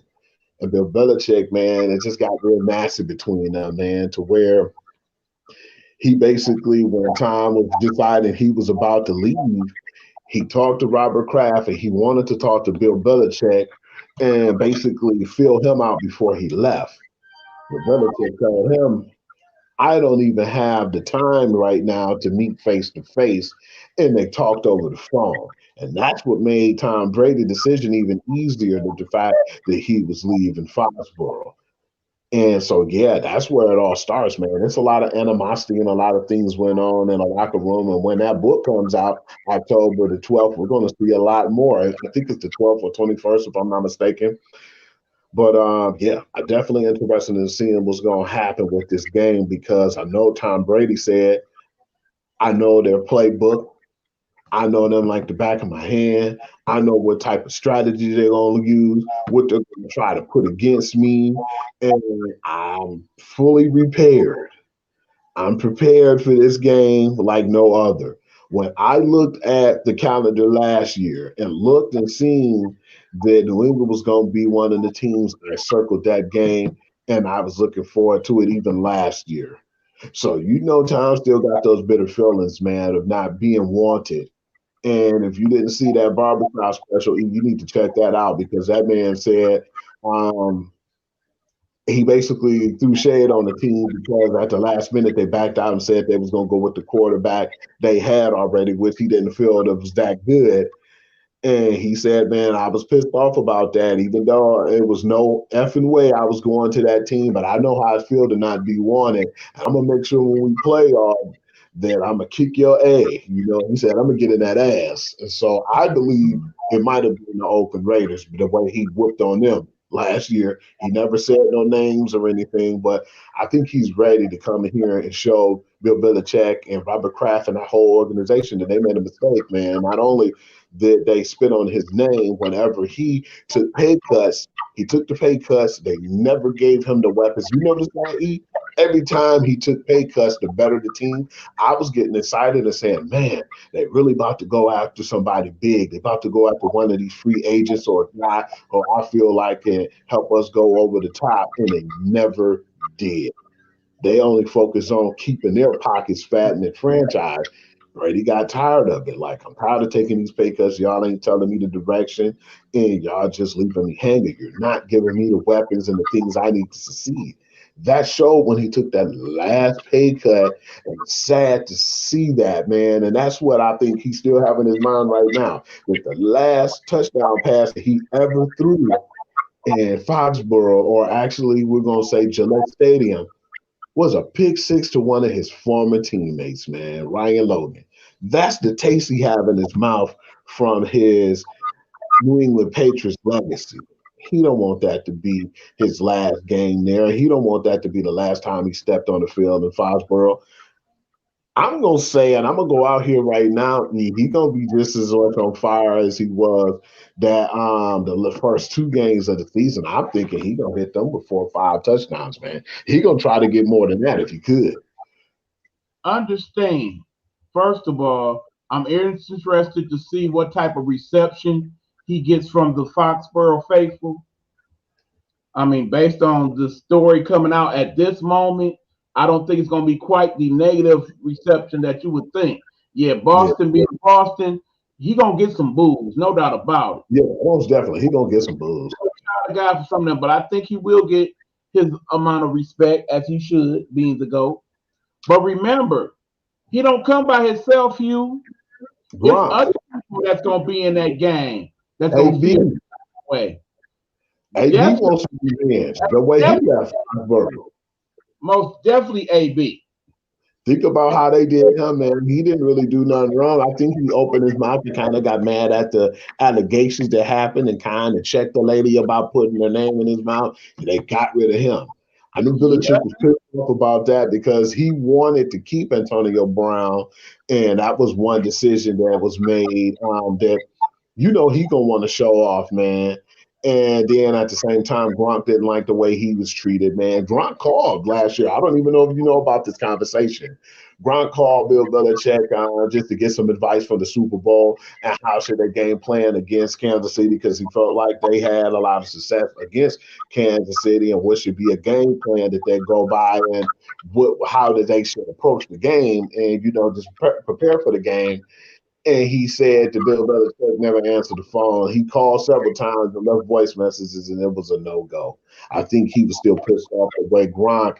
I guess he felt like he strong armed his way out of New England because they've never really had no really big salary cap, and they like you ain't gonna be able to handle my 10 million. So he was like, I'll come out of retirement if hand my hand me a trade over there to Tampa Bay.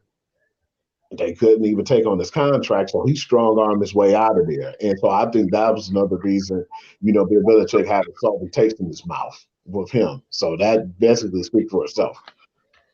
And then of course, let's not forget one Mr. Fournette, who at one point was rumored to have been going to New England, and then how that deal did not go through.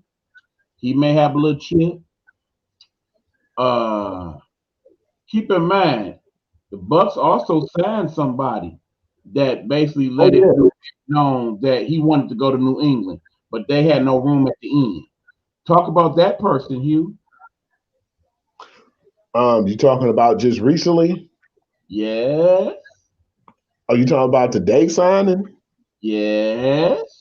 Yeah, man. That was smart of them, man. I knew something was up when I seen what was going on. I said, man, what the hell is this right now?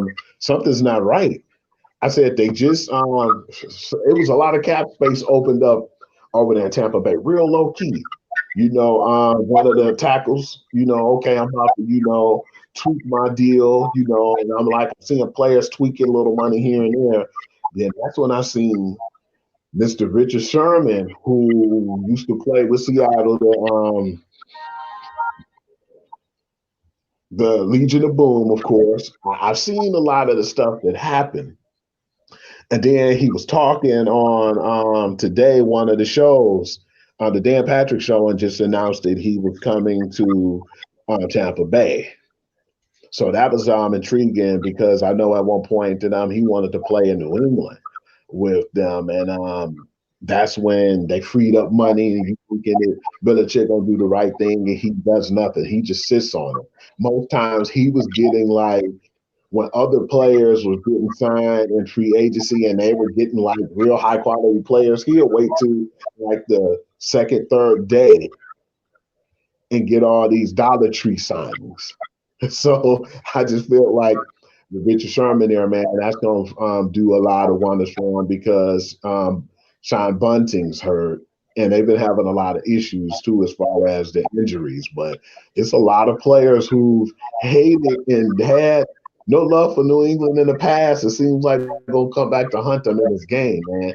It's funny, man, because it seems like they resurrected the hate with Sherman coming there again, after the Super Bowl loss. I know he still got that taste in his mouth. Then the whole Brady being mistreated, and then you turn around and you have Gronk the way Belichick came to him. It's gonna be really interesting football, man. You're gonna see a little bit of passion overflowing, man. You're gonna probably see some yelling and pointing fingers. It's gonna get gritty, man. I think when it's said and done, when Brady leaves that stadium, man, he might get some boos, man, because I think he's gonna not really be not. He's not gonna really not be classless. I'm not gonna say he's not gonna be classless, but I think he's gonna put the pedal to the metal and like kind of step on their throat. All right. Prior to saying Sherman used to be my favorite player, but he was looking long in the tooth and 3 steps slower than his prime. He got burnt like toast the last time I saw him play in the postseason. Yep, all that did happen, but remember, he ain't got to be the man, okay? He ain't got to be the man next to the man. He ain't got to be the man standing next to the man, next to the man. On that defense, he ain't got to be the man standing next to the man, standing next to the man, standing next to the goddamn man, okay? All you got to do is just add to the stat. Remember, you got that offensive line with Sue and Pierre Paul, who did not play last week, by the way. And Kevin then a Minter. linebacker core there. Yeah, no worries. None at How about all. your players didn't play last week? We're gonna get into that. Yeah, bottom line is certainly Tampa Bay has become the island of misfit toys. And keep in mind, the best player that was not there, I mean, the best player that was there before all these people came to help out is one Evans.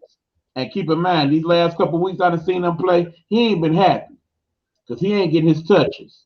Do not be surprised that they key in on all these other people that they figure will be a factor, and Evans is the one that burns. He the one that get the 2, 3 touchdowns. Yeah, it's gonna be a pretty interesting TV, man. And I definitely feel like if Tom Brady can brace the hate and be the enemy, he will. It's gonna be intriguing because I want to know how at the end of the game how Belichick approached Gronk, how he approached Brady, and I know Brady gonna get the love from the team. and have support from some of the fans. He was just saying too, there's a lot of the people who still live there that he know. Yeah, they were asking for tickets for the game, and he said they're going to be involved and they're going to cheer for their team. So he said it's going to be a really hostile environment. But at the end, I still feel like the Patriots are going through their growing pains. They will improve, but they still got to find themselves right now. With all due respect, Pride, Sherman was definitely a good DB in his prime, but he was never prime time. Prime time, in my opinion, is the best defensive back ever to play the game. You literally had that side of the field shut down when he played. Okay, it just He was more like a Hanks, if you want to say. I mean, bottom line, you had the Reeveses of the world and what have you, but no, none of them were prime time. The only thing that did not make him probably one of the best football players ever is the fact that prime time was not so fond of tackling folks. But in terms of locking him down, interceptions and running it back and all that, yeah, he was to go hard in the defense. And it's crazy because remember, in an ideal world where he was like most players that did not care who he went to, that dude was supposed to be a Detroit Lion. Just one of the many things that bothers you about that franchise. Remember what he said back in the day. If the Lions draft me, they'll have to come up with so much money, they'll have to put me on layaway, baby. Yes, sir. That being said, I would have did it and I would have paid it. Especially if I would have somehow knew that he would end up being that. Here, I would have had him play offensive defense right off the rip. Just like Atlanta used to. Mm-hmm. But at any rate, y'all, we're going to take this commercial break and we're going to finish up the show talking about a little bit of that stuff we call wrestling. Yep, Pride, your dream is answered, brother. When we come back with Gametime Audible with your boy Hugh Lee and your boy E. Beasy. Yes, sir. Here we go. Viewer discretion is advised.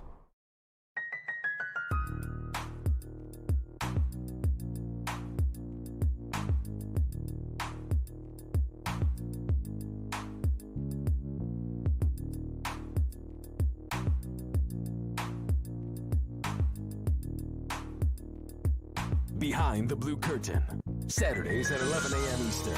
Unscripted talk on police reform and race relations. And now, Behind the Blue Curtain's law enforcement liaison, retired 32-year Chicago police veteran, homicide detective, former commander, sergeant, grant writer, lecturer, and adjunct professor, Joseph J. Mosley. Behind the Blue Curtain's minister of common sense, former 12-year Fort Worth police officer, educator, voice of reason, and unapologetic practitioner of sound judgment, the young scholar, LaRonda Young. Behind the Blue Curtain's co-host, fact checker, and investigative journalist, Isidoro Rodriguez.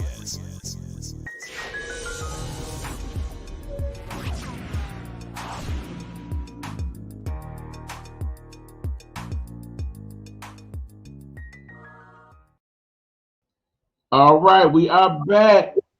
Gametime Audible. Me, Hugh Lee, Felicia, and Pride. That's pretty much everybody we got up in here.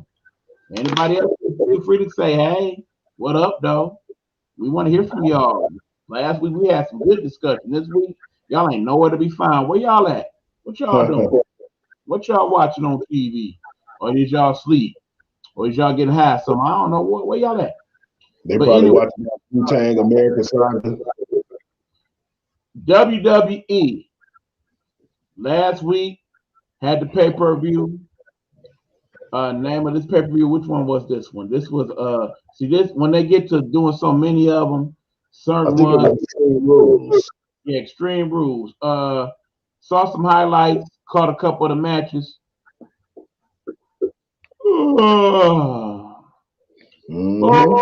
Boring. Boo. And some of the scenarios that they played out, yeah.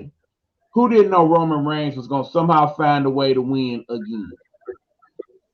Come on, Pride. You already know what's about to happen, bro.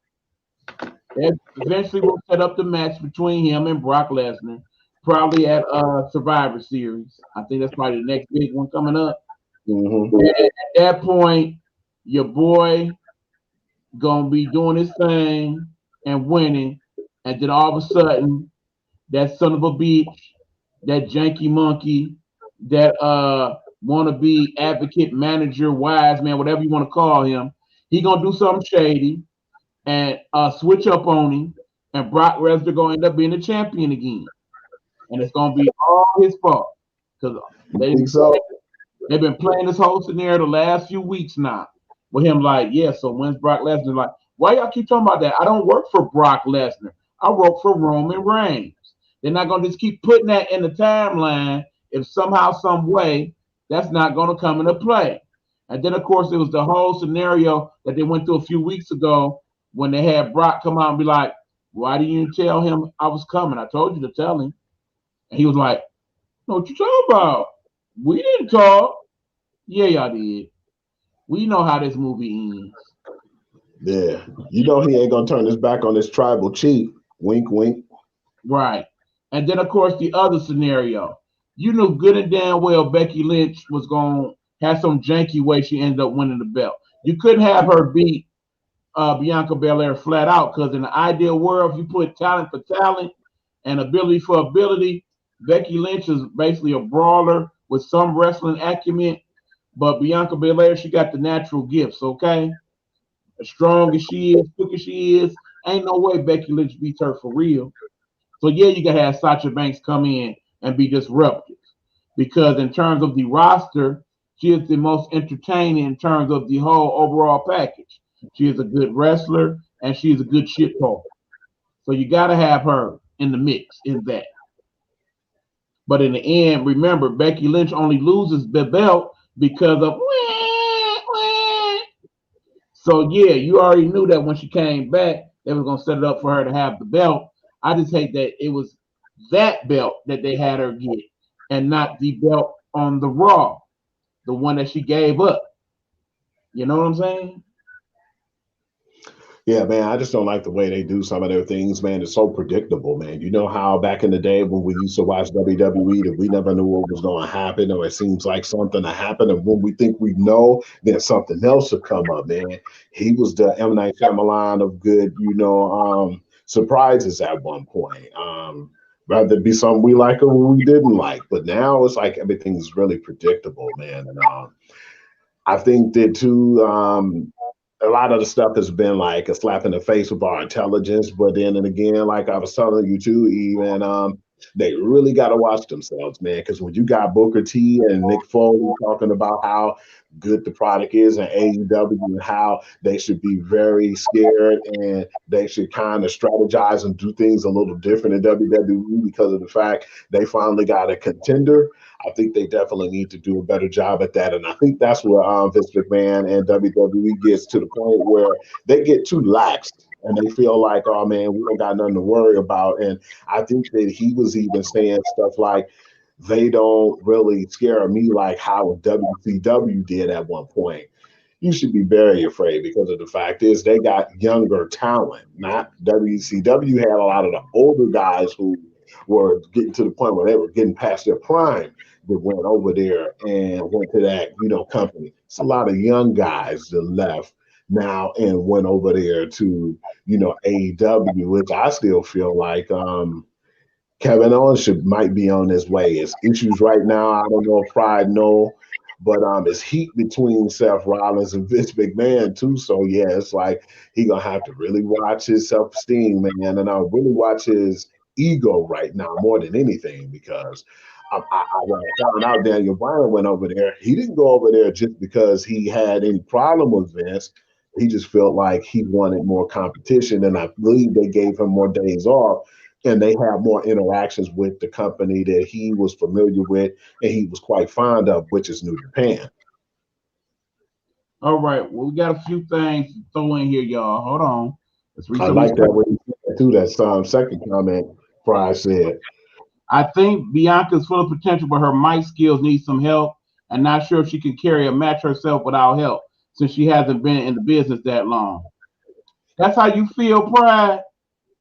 I'm really shocked. Right. 'Cause she can handle it. Oh, Uh-uh. she might not have the mic skills, but she definitely can hold her own in the ring. I agree with that. And yeah, the whole thing is they got to develop her character a little more. I think they had an excellent opportunity to do that the week before when she went to her hometown, and they kind of gave some of her backstory. And I thought it was really disrespectful to her that they had that be ruined by the whole Becky Lynch thing. Basically, what happened last week on SmackDown, that should have happened that week, and then have Becky Lynch come out the following week and get the better of her that time. Because clearly they do these things to kind of throw you off as to who might win the match. But in the end, if you knew that's what you were going to do in the Extreme Rules, it didn't matter how you played it. You could have had it be the reverse. So she had a good day in her hometown, and then the following week, Becky Lynch disrespects her and beats her. You know. Of course, Felicia's also checking in on the wrestling talk. Said there's a rumor that Kevin is going to leave. Yeah, we just talked about that. I could definitely tell other people from the roster heading out. People like Ricochet. I think he would make out very well over there at AEW. Who else? There's a couple more people. Wouldn't be surprised if they end up losing the King. That dude, since he is not allowed to have the Intercontinental title back. I can see him going to AEW and doing pretty well. I don't think they utilize his skills enough in matches because he is definitely a good technical wrestler as well as one of the stronger wrestlers. Would not be surprised if that dude ends up going over to the AEW, the Swiss Superman, because Yeah, at this point he should have been won a world championship. agreed. And again, I do not like how they played Ben Valor in this last pay-per-view. Would not be surprised if he goes to AEW. He definitely would be good for that brand. Because just CM Punk and Daniel Bryan alone has WWE scared, man. And KO got all his boys over there too that I've been seeing. Even a lot of people don't know that KO was real tight with the Young Bucks, man. So to have that faction back together, because they actually was like a tag team, KO and the two guys, the Young Bucks, man. So yeah, I would definitely like to see him over there. He got a lot of pull over there and a lot of good friends over there that will give him a warm welcome. Yep. Yeah, I definitely agree with this comment. KO should leave. He's been fighting Sami Zayn for like ever since the days of the next NEXT. They've been back and forth with it. So yeah, I agree. Bianca's great for spots and her strength is unmatched, but actually carrying a long match, I don't know. I honestly think they can get her to that point sooner than later. I really do. Remember, she has her husband to kind of feed off of as well. They both kind of just came into this thing out of nowhere. Because Lord knows I don't like how that match went either last week for the husband of one Bianca Belair. No. Yeah, they did him bold. They really did. We all know Finn wasn't gonna win. Yeah. Basically, when the demon came out the day before in that last SmackDown at the end, yeah, I already knew that was the setup. Yeah, make him look he about to go in there and dominate. But remember, the reason why they kind of killed that whole demon vibe character was because it didn't play out quite as well as some of the other spooky characters. Bray Wyatt could be the one that tips the scale if he signs there and they let him do his thing. Yeah, I can see that. Alicia also agrees they have been throwing hints that Bray might show up tonight in AEW. So did that happen? Is that happening, Pratt? I don't know when AEW runs. Is it running right now? Do they do 8 o'clock? I'm sure. They do from 8 to 10. I know for sure that he said wherever he go, he's gonna have a new faction. So yeah, man, it's like it could be cool because right now there's no leader to one of the crews over at AEW called the Dark Order, man. Unfortunately, Brody Lee, who used to be on WWE, man, who was in the faction with Bray Wyatt, man. He ended up passing away. Yeah. So yeah, that kind of happened unexpectedly, man. So that could be the case, man. So who knows, man? But I know he definitely said wherever he go, he's gonna have a faction with him, and I think that'll be good for TV because we just didn't like the direction of the character in WWE with that mask and all that stuff that they were doing. He didn't want to do some of those things, and they kind of forced it on him. That's the reason Adam Cole left, man, because they wanted him to change his name and change his look, and he like, nah, that ain't gonna happen. Right. Yep. Thank you, Black Velvet, for the gifts. I see you here on the Bigo. Been basically dead over here on Bigo, y'all. Where y'all at tonight? But look, basically, we got a lot of champions. Most of them are people of color. Never thought that would happen. It was all those years when they had people like the Junkyard Dog and Coco Beware and all that. And yeah, they might occasionally win like the Intercontinental belt. But in terms of the championships, yeah, it was going to be a long time. But then, of course, The Rock came to this thing. And now we got all the champions, either people of color or people that are straight up black. And I find that very interesting. Did y'all dig the Almighty rank? That was long overdue, Pride. He should have been won one of the big belts. I mean, think about it. Is he the best wrestler in terms of his technique? And technically, no. But just the power aspect, the strength, just that whole, this raw, this, you know what I'm saying? Basically, he is black Brock Lesnar, okay? There are many people that he's in the ring with. They ain't got no reason even thinking about beating him for real.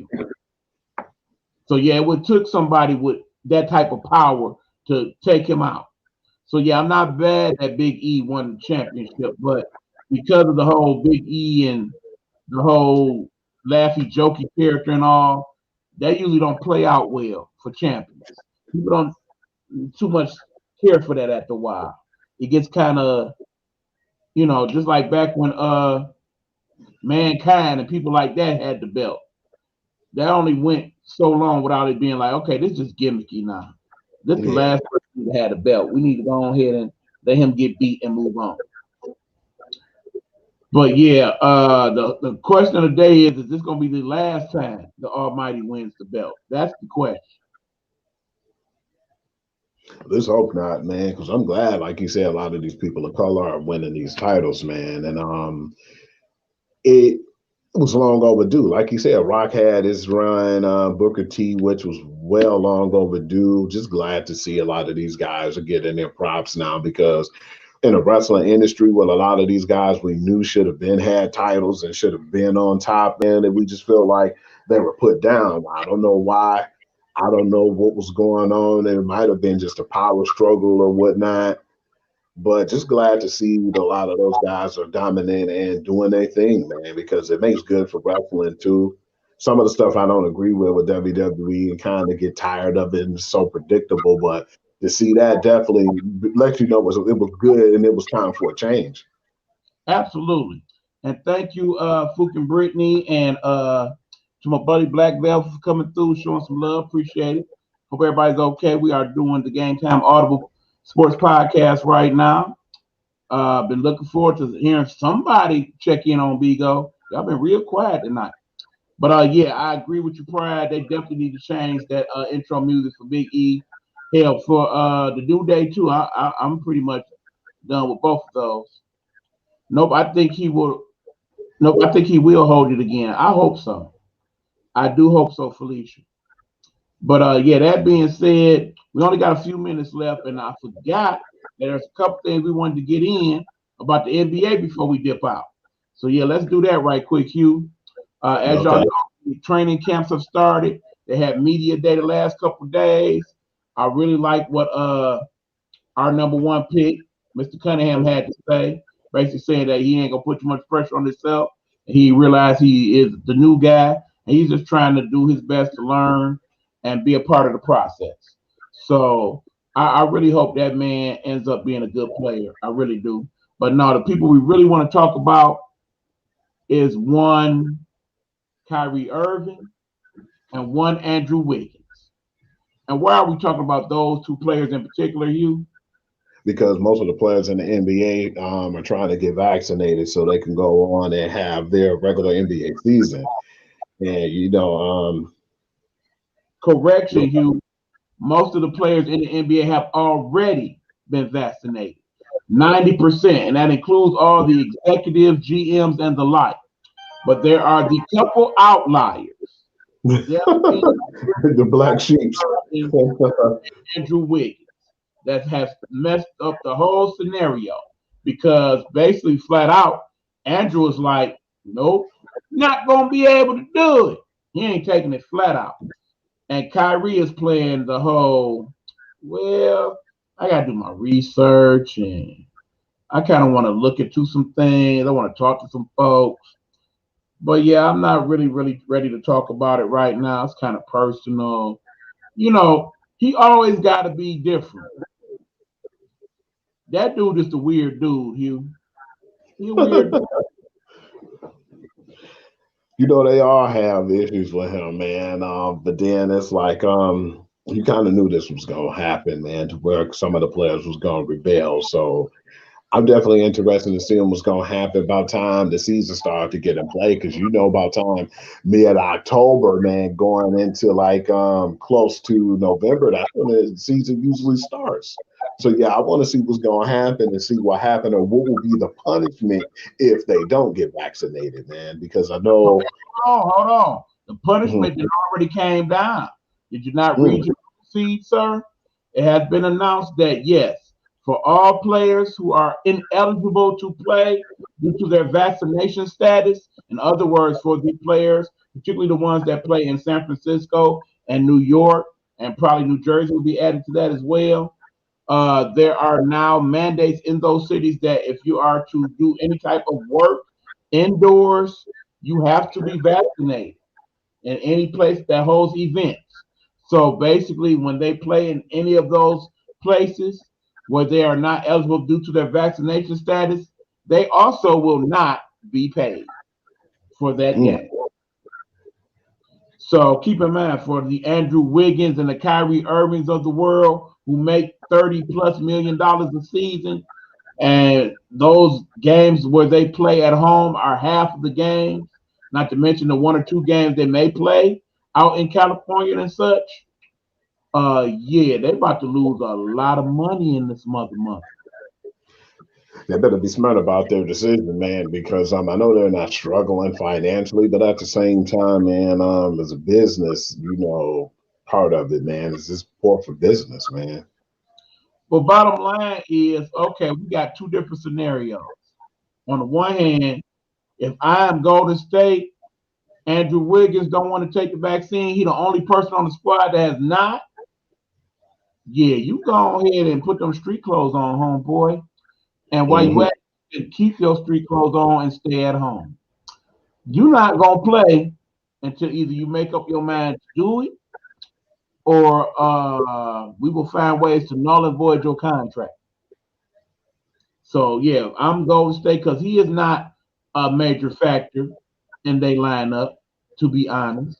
Not they really. could Andrew Wiggins replacement. There are gladly a couple of those free agents that will gladly take the vaccine and take his spot on the roster. It ain't like he doing the Impact 18. Right now, on the other hand, Kyrie Irving, It's a little different. They need him in Brooklyn because we know at this point it's looking like we got Brooklyn and we got the Lakers, and they don't beat the Lakers without Kyrie. It's not happening. They gotta have that dude play. At some point, either you get Kyrie to come on board, or you find a player of Kyrie's ilk to replace, and that's when the X factor for the season comes into play. Because there are two players who may potentially change. Well, I'll even throw a third in if you want to add Zion Williamson. There are three players who, based on what they end up doing, could change the whole sway of power. Pride Hunter, he cashed out before the second half for like $200K. I would look to trade these mofos for real. Pride Hunter, it was a free $25 bet MGM money too. Yeah, I see you have been kind of dealing with that whole sports betting thing, Mr. Hunter. Oh no, actually that is Gino checking in. Gino Benetti. Hey Gino, what's going on? He is talking some of that sports gambling. Yeah, we definitely going to get into that in the weeks to come, y'all. We want to start to have some segments where we do some sports gambling talk and perhaps even have a group bet that we put in every week. So be looking forward to that. The trio broke up, says Van Bill. Yeah, absolutely, sir. Thanks for checking into the show. Appreciate you. But yeah, they're going to have to work some stuff out sooner than you asking. No, they did not break up. They are still together at the moment, but Kyrie is refusing to take the vaccine. And according to the policy in New York, you have to be vaccinated to be in any type of event center or arena, basically any major indoor facility in the city. So if he does not do that, he won't be able to play when they play in New York. So that's what we're talking about. And then, of course, we have the other major story coming out the NBA, and we'll go there and then call it a night. The story about this particular guy right here. Wait for it, wait for it. Yeah, this dude here. Talk about Yeah, he said he had it, man. He ain't trying to be bothered with them, man. He ain't going to training camp. He's not doing anything that has to do with that team. And he was even telling a lot of his friends on the team, man, don't come out here to visit me, man, because I already made my mind up and I'm not going to change my mind. So there's no way that y'all can persuade me to go back and even do anything that has to do with Philadelphia. I'm not going to even mess around with nothing Philadelphia related. I'm not even no damn Philly cheesesteaks. I don't want no Philadelphia cream cheese. I don't even have anything to do with y'all.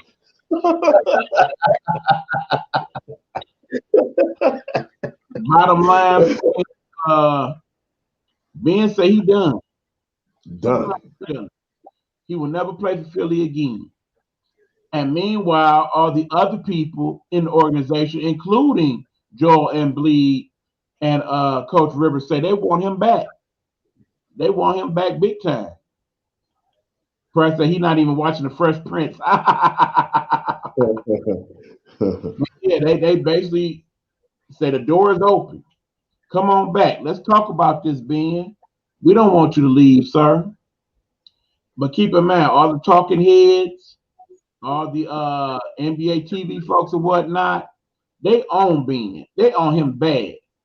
And there's a reason for that, y'all. Let's talk about it briefly. Kyrie can be replaced easily for a true point guard that could give you 10 assists a night and give you 15, 20 points a game. Oh, I don't know, perhaps somebody like maybe Dame Dollar. Remember, we still ain't resolved that issue yet. They talked about it in the press conference. Dame says, no, I'm here right now. We trying to win at Portland, but he didn't sound very committed like he has in the past. That's a deal you could pretty much do straight up. Kyrie for Dame Dollar. Wouldn't that be interesting? Hey, man. Kyrie probably got some type of no trade type clause, so it probably won't happen. But in the same token, put him with KD and Harden. That'd be so vicious. Sookish. Prior to saying, tie his pump eight on the back of a kangaroo and feed him a Vegemite sandwich.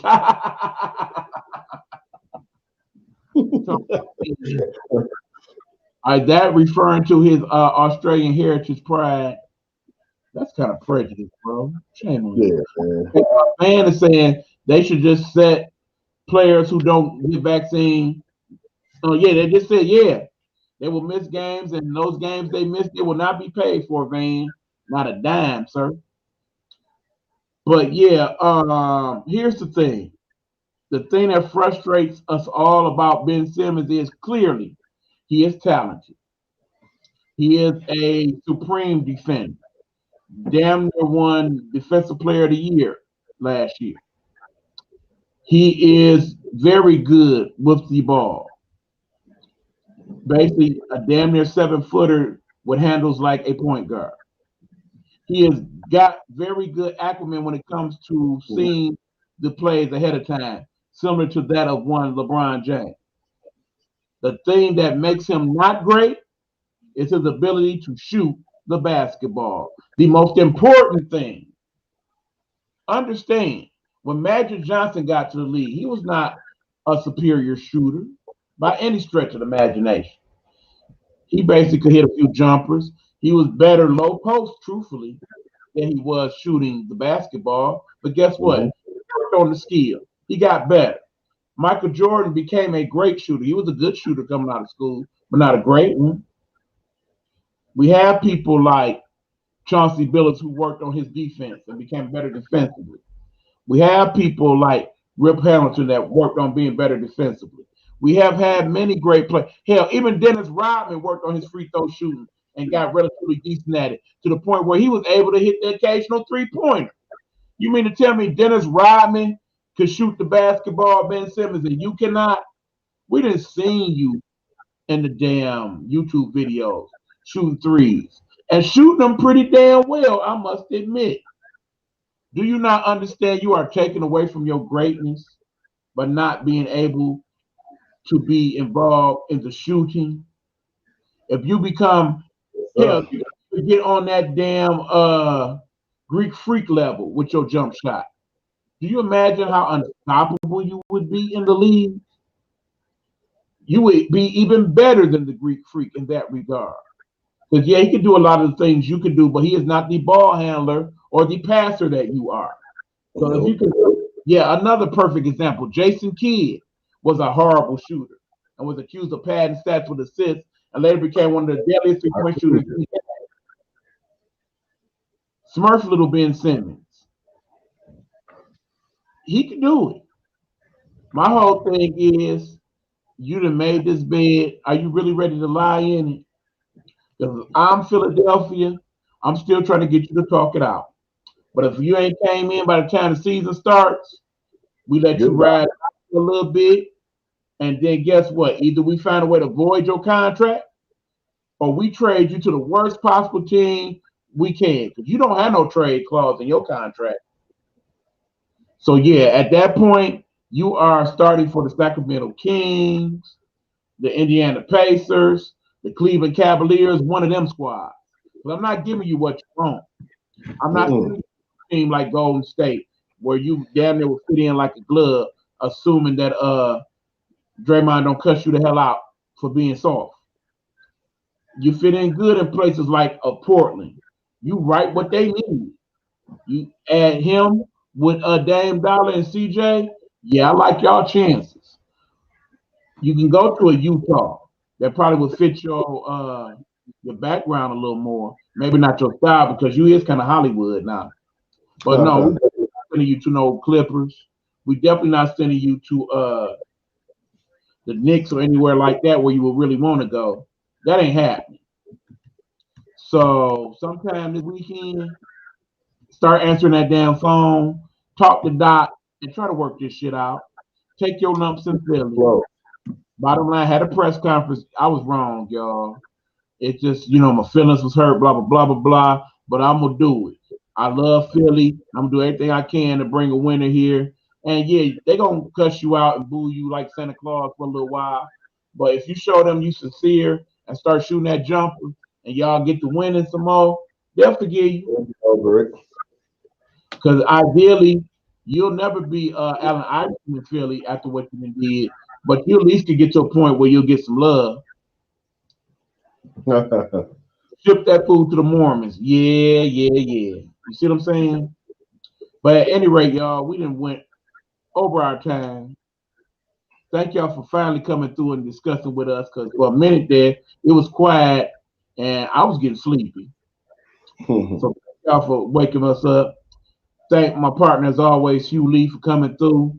I really got to get him to liven up more on the rest of the show because in the football talk, you be all in, Hugh. But the rest of the show, you be leaving me hanging, bro. I need more energy out you, bro. I'm the old dude on the show. What the hell? Help your boy out. But in the meanwhile, I got to help my mans out. And we got to advertise his thing. Do your thing, Hugh. You know what to do. Y'all already know what to do. If y'all don't know by now, y'all slipping, man. Hit me up on the Pure to the Game, blog.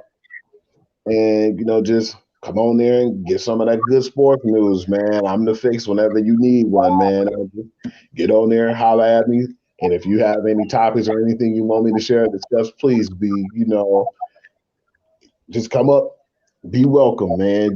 That's not just my podcast or my blog, but it's everybody blog. I just want to be there to give you the best news possible. So, I'm gonna be up on most of the news anyway. So if you have anything that I didn't know or didn't see, please share it with me, and I'll put it on that platform.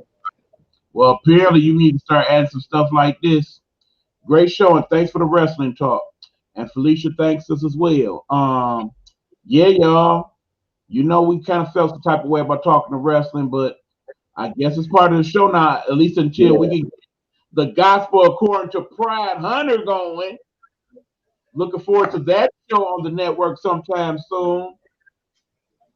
Let me go John Rivers on you for a minute, Pride Hunter. Pride Hunter, can we talk? Can we talk, brother? Can you call me this weekend? Let me know where we at. Because, we want that show on the network. And we got a couple other surprises coming up soon. So, we'll talk about it. The network is growing, and we got a couple new things to bring to y'all, and stay tuned. But in the meanwhile, that dude tired, I'm tired. Give me time, bro. Okay, all right. Fair enough. But we about to call it a night, Hugh. Thanks again, brother. Me sleepy. I'm out. Usually we give you some long, y'all already know. Y'all got one of these. Put that shit on. I had to talk to y'all about that. Period. Where the damn end at? Come on now. Help me out. There you go. We out. Bye.